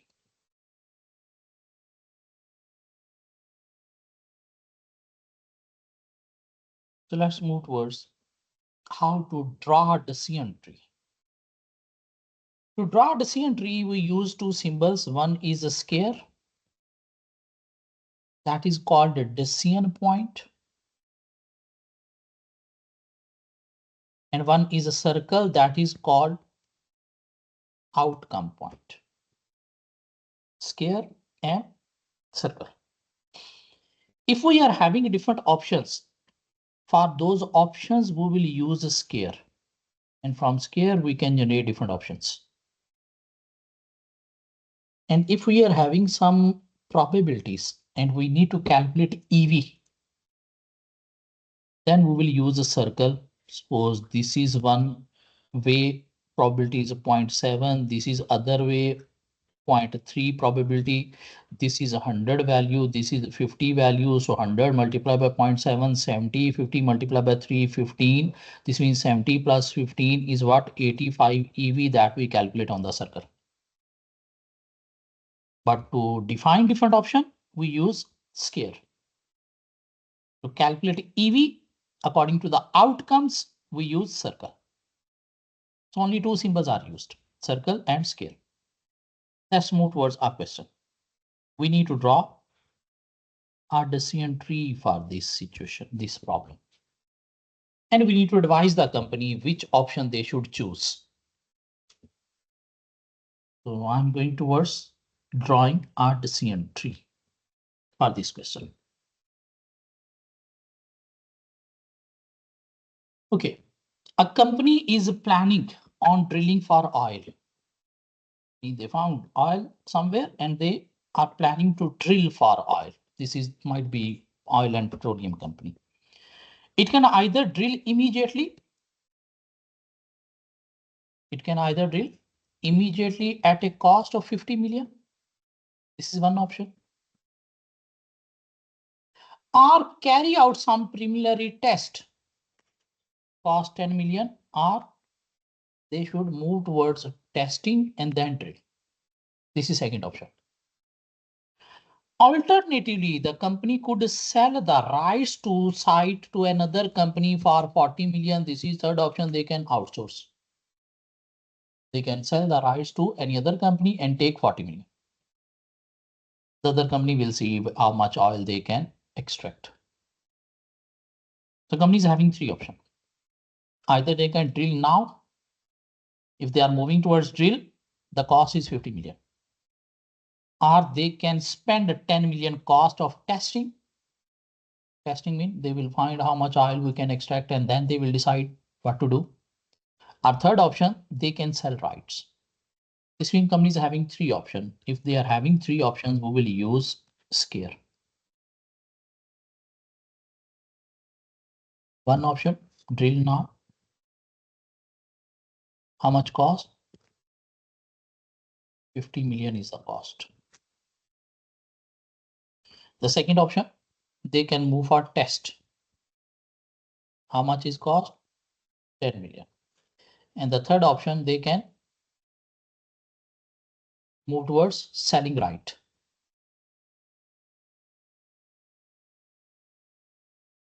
That is, they can get how much? 40 million.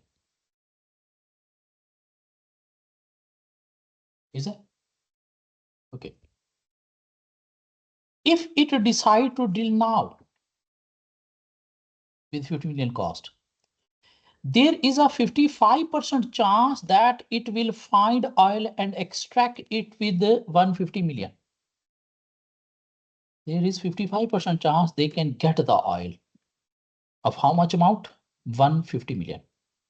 This means 45% chance they will not get the oil. Now there is a chance mean probability. So we are moving here, circle. There is 55% chance of oil of 150 million and 45% chance of no oil mean 0 million. Can we calculate probability? 150 multiplied by 0.55.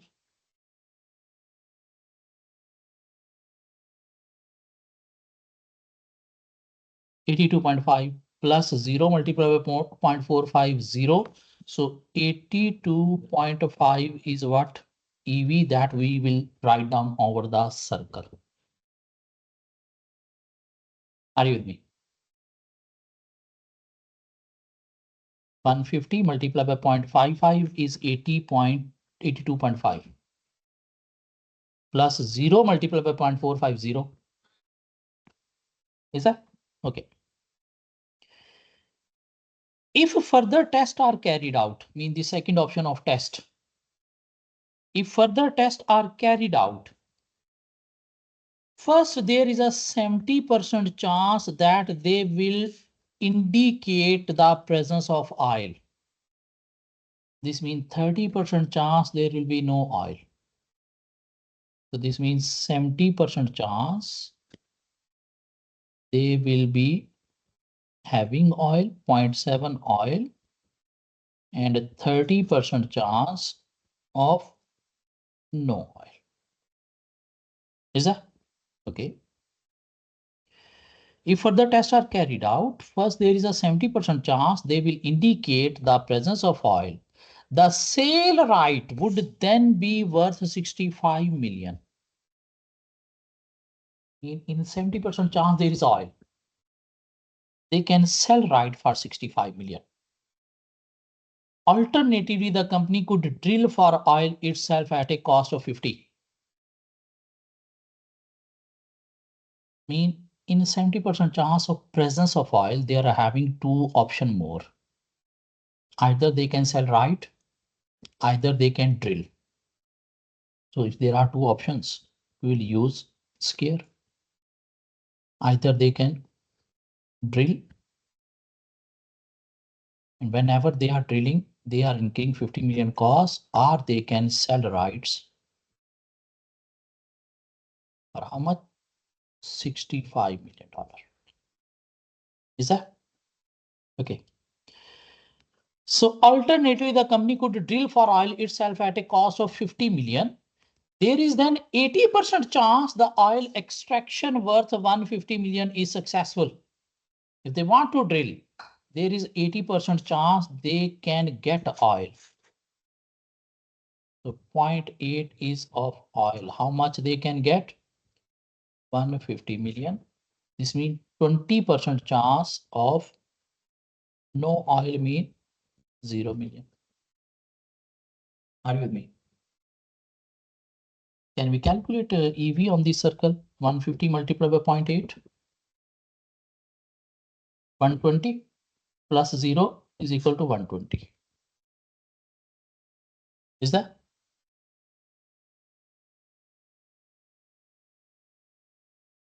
Okay. Then there is further information. If further tests are carried out and indicate that no oil present in this option, no oil, that was having probability of 0.3. This option, this side, no oil present. Okay. The value of any sale right would fall to 15 million. Still, they can sell right for 15 million. The company could still decide to drill for oil itself, but there is only 20% chance that it would be successful.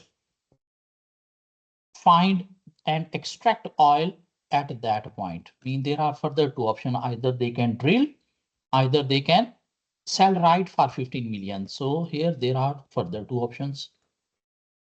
Either they can drill. Whenever they are drilling, they need to bear 50 million cost. Or they can sell right. Now how much? 15 million only. If they are moving towards drilling, there is 20% chance they can get oil. How much? 150 million. So there is 20% chance they can get oil of 150 million. This means of no oil, how much is the chance? 80%, 0 million.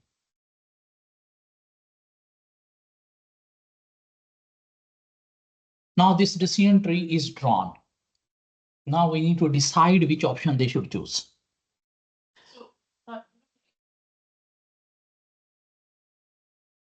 Could be examiner will not ask to draw.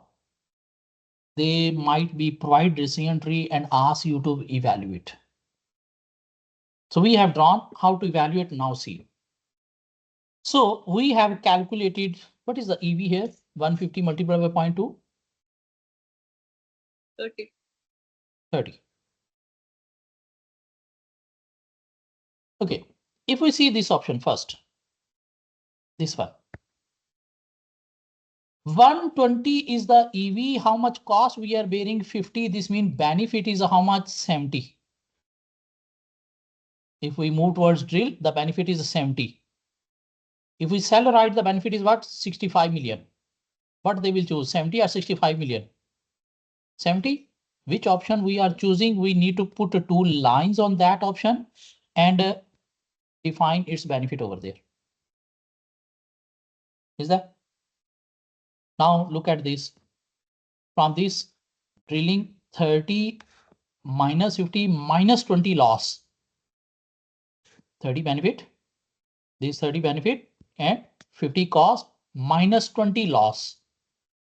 If we sell right, we are getting 15. So we'll choose right. So we'll put 15 here. Are you with me? Now we can calculate this EV. 70 multiplied by 0.749 plus 15 multiplied by 0.3, 5. So 49 plus 5 is what? 5 or 4.5? 15 multiplied by 0.3, 4.5. So 4.5 plus 49 is equal to what? 53.5. Is that? Now we are having three options. One is a drill, one is a test, and one is right. Sell. Drill providing 82.5 benefit. How much is cost? 50. So total benefit is what? 32.5 from drill we are getting. Testing option 53.5 benefit. How much is the cost? 10. So 43.5 benefits we are having. And selling rights, how much?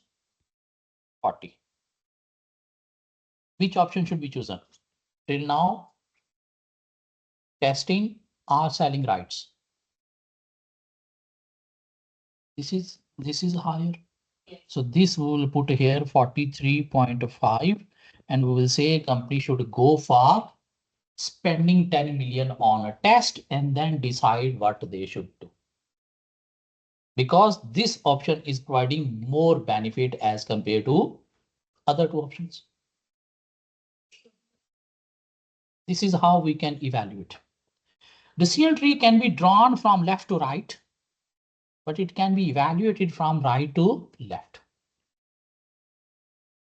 Might be examiner have provided you like this information.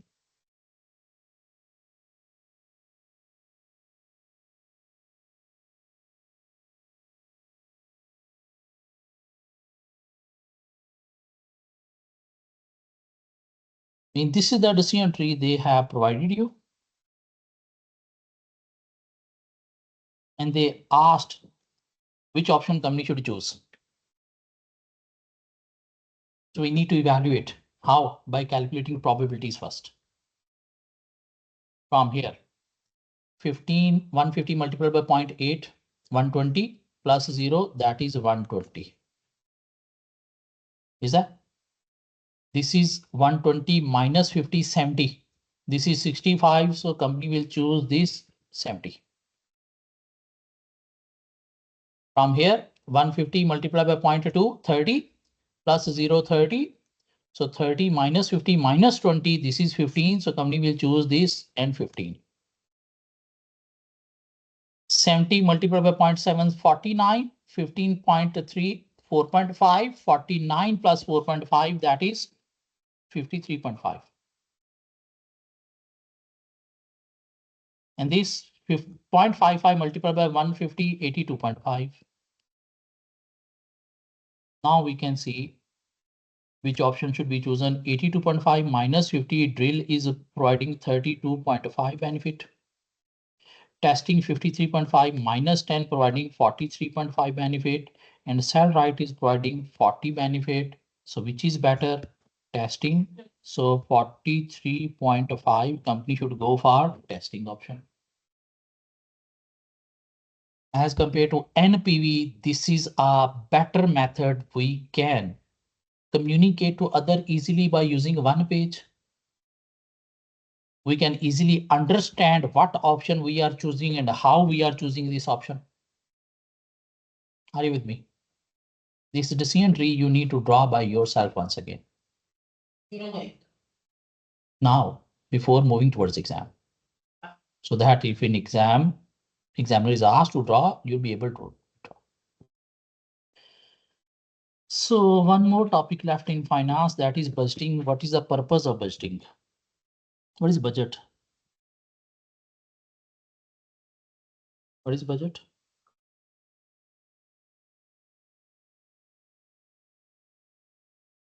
Estimation of future income and expenses is called budget. Why company prepare budget? They help in planning about future. They help to control different activities by looking at the budget. They can check monthly actual results against budget so that they can control. If things are slipping, they can take action. They help to coordinate between different departments and top management. They help in communication to other departments, mean what they have done, what was the target. By having a budget, managers will be having some motivation. If they achieve, there will be motivation, satisfaction. Yes, we have achieved something. If there are no budget, no targets, there is no motivation, there is no satisfaction whether we have achieved something or not. They have to evaluate performance of different individuals in the organization. And budget is an authorization from top management regarding expense budget, capital expenditure budget. So budget help as authorization approval from top management. So we should learn these purposes of budgeting: planning, controlling activities, coordinating departmental activities, communicating top level decisions to lower level, motivation after achievement, help in performance evaluation, as well as help in authorizing, approving capital expenditure. Don't need to cover. These are the answers, the questions we have covered. This decision tree is drawn over there. Okay, now moving towards last topic, and then syllabus finish. Regression analysis. Regression analysis is used to find a relationship between two variables. Find a relationship between two variables. If one variable changing, how much will be the effect on other variable? If we want to see this, we can use regression analysis, where we use an equation y is equal to a plus bx.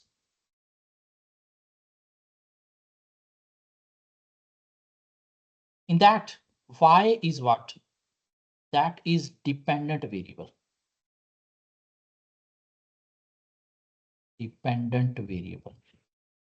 That is depending upon other variable. X is what? Independent variable on which other variable are depending. A is what? A is a fixed element that do not change. And B is defining mainly relationship between these two variables. Y dependent variable, X independent variable.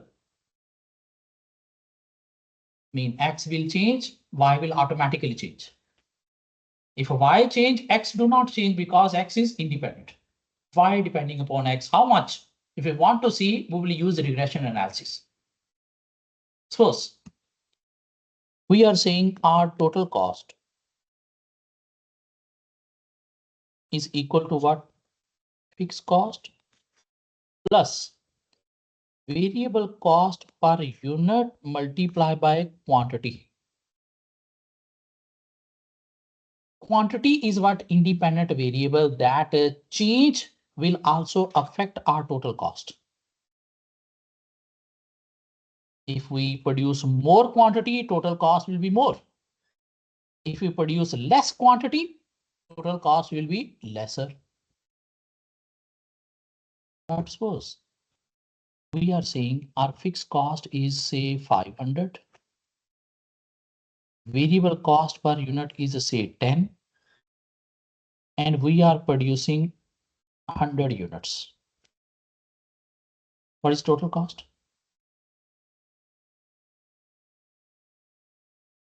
1,500. Is that?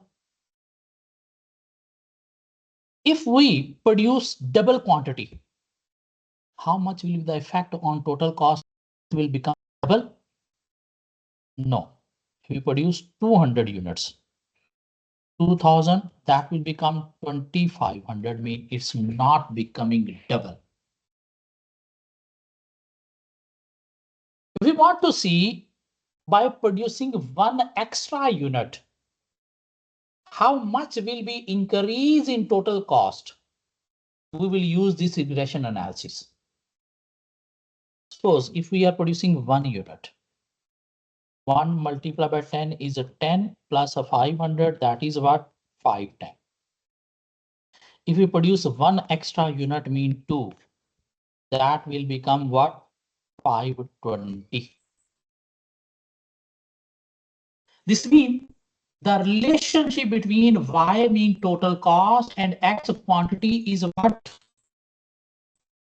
10. One change in X will create 10 change in Y. One change in X will create 10 change in Y. We can identify through this regression analysis. Now I'm using this in another example. So we are seeing our sales depends on marketing.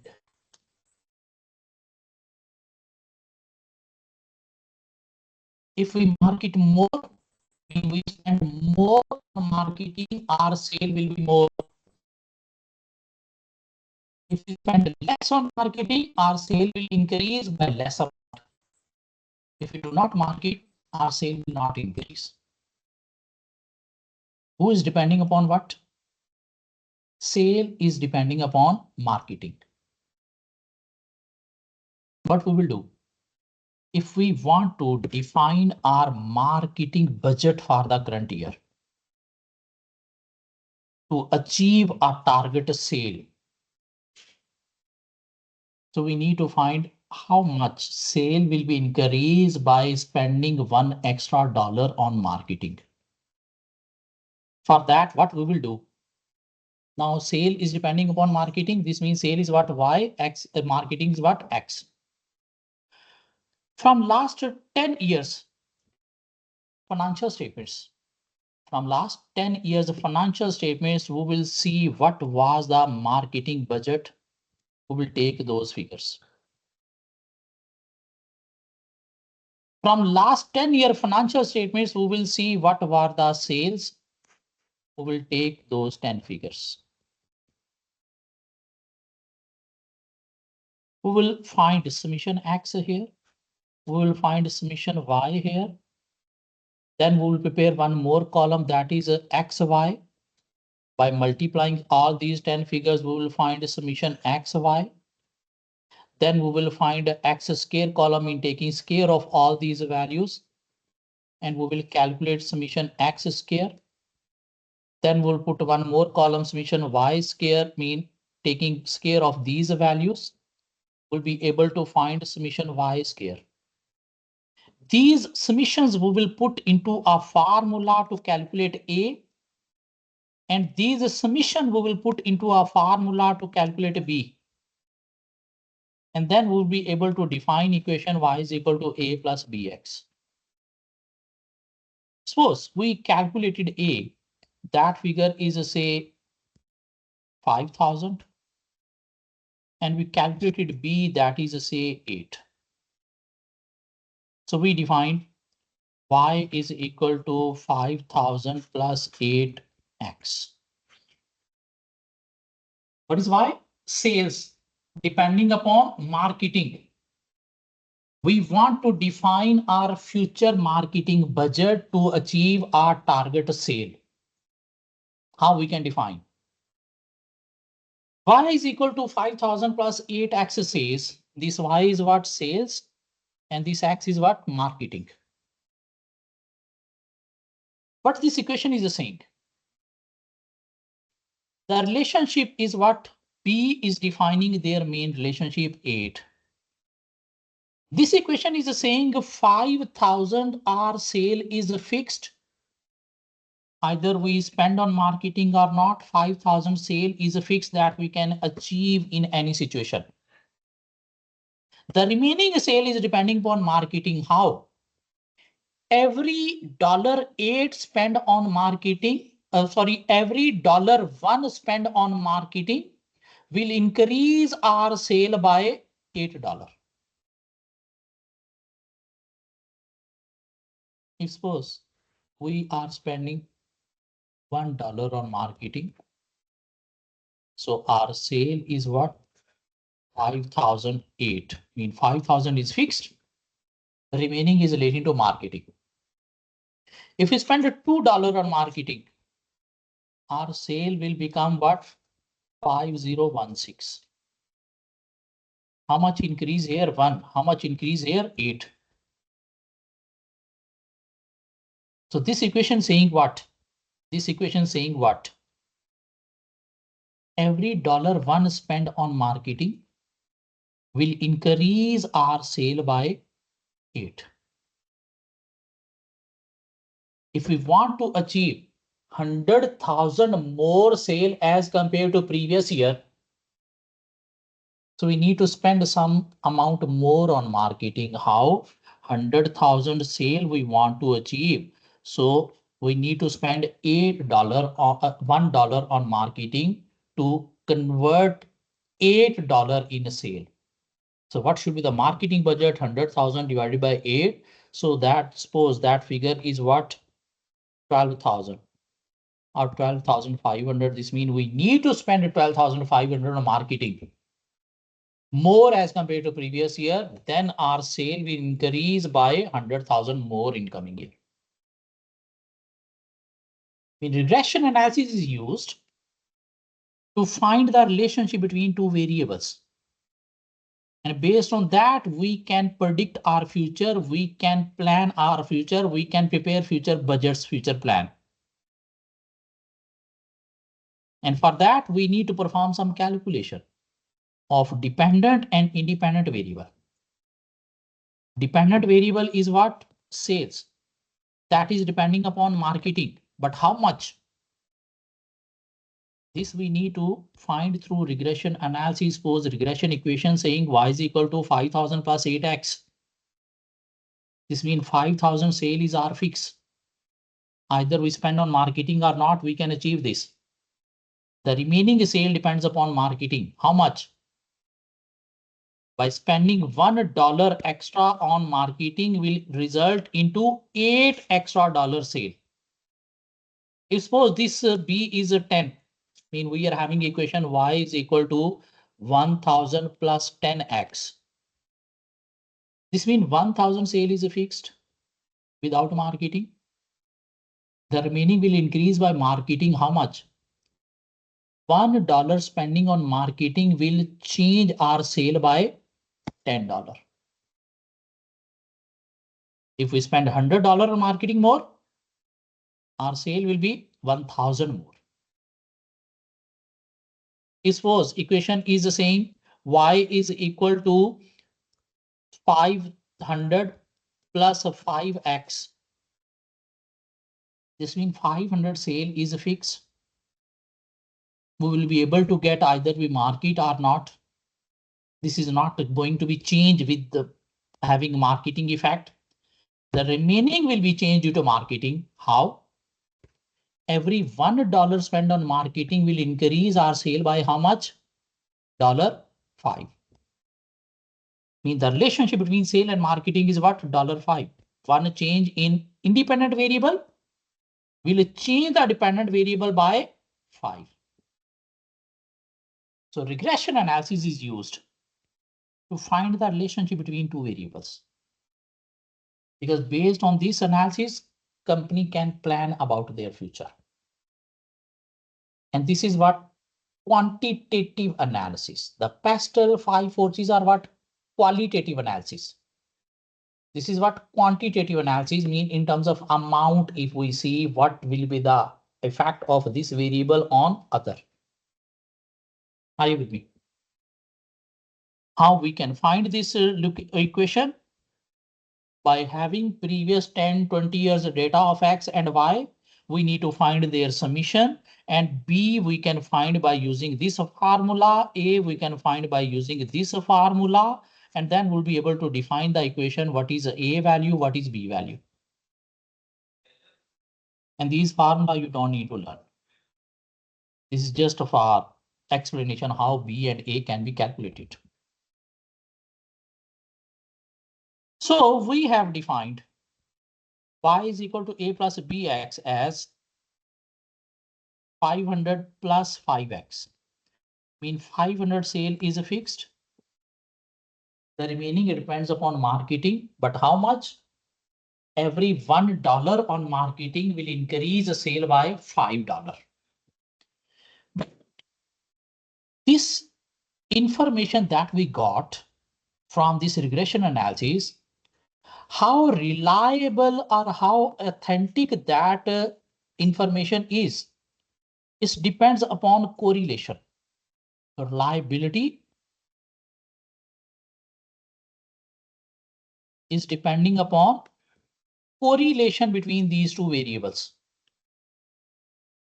And for correlation, we need to calculate R square. And there is a formula to calculate R by using these summations. These summations we can use to calculate R, and taking square of R, we'll be able to find R square. Suppose we calculated R square is 97.3%. We calculated R square is say 70%.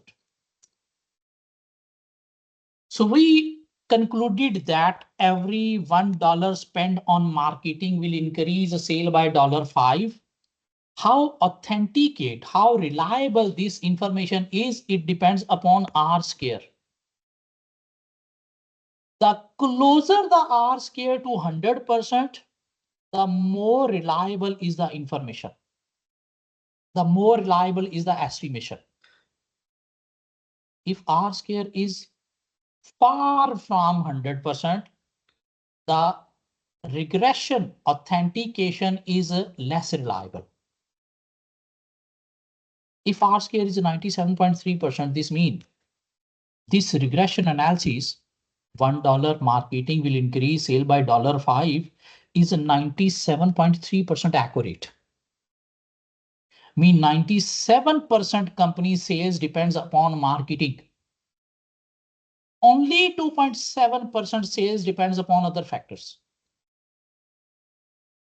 If R square is 70%, only 70% company sales depends upon marketing, 30% sales affected through other factors like price of the product, quality of the product, market demand, economic condition, customer preferences.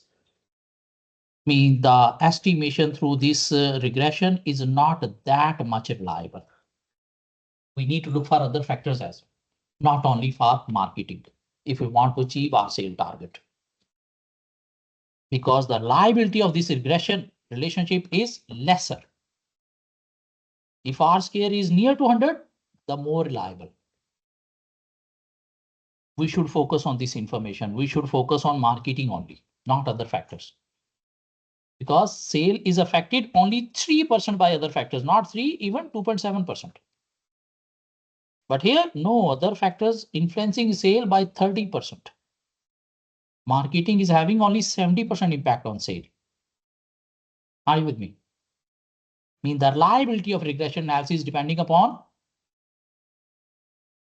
coefficient of correlation. This R is called coefficient of correlation.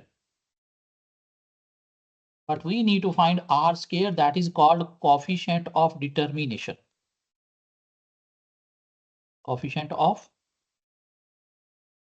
determination. There is a formula to calculate R, that is called coefficient of correlation. But we don't need to use R, we need to use coefficient of determination. How to calculate coefficient of determination in R square? Just taking square of R. To calculate R, there is a formula. This kind of formula, like we calculated the B value. This kind of formula is used to calculate R. We don't need to learn that. Examiner will provide the figure of a B, A in the question. Even they will provide the figure of R square as well. Or if they have provided R, we can take square to find R square. Are you with me? This is a topic called, this is a formula to calculate R square, but we don't need to learn this. Coefficient of correlation.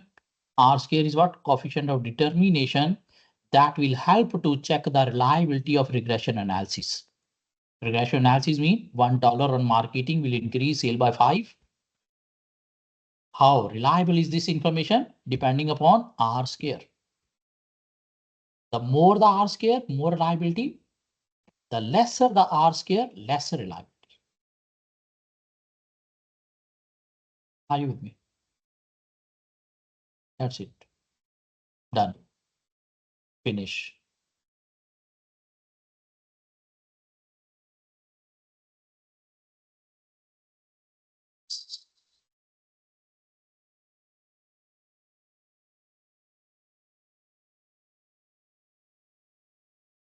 So syllabus is finished, but not the SBL course.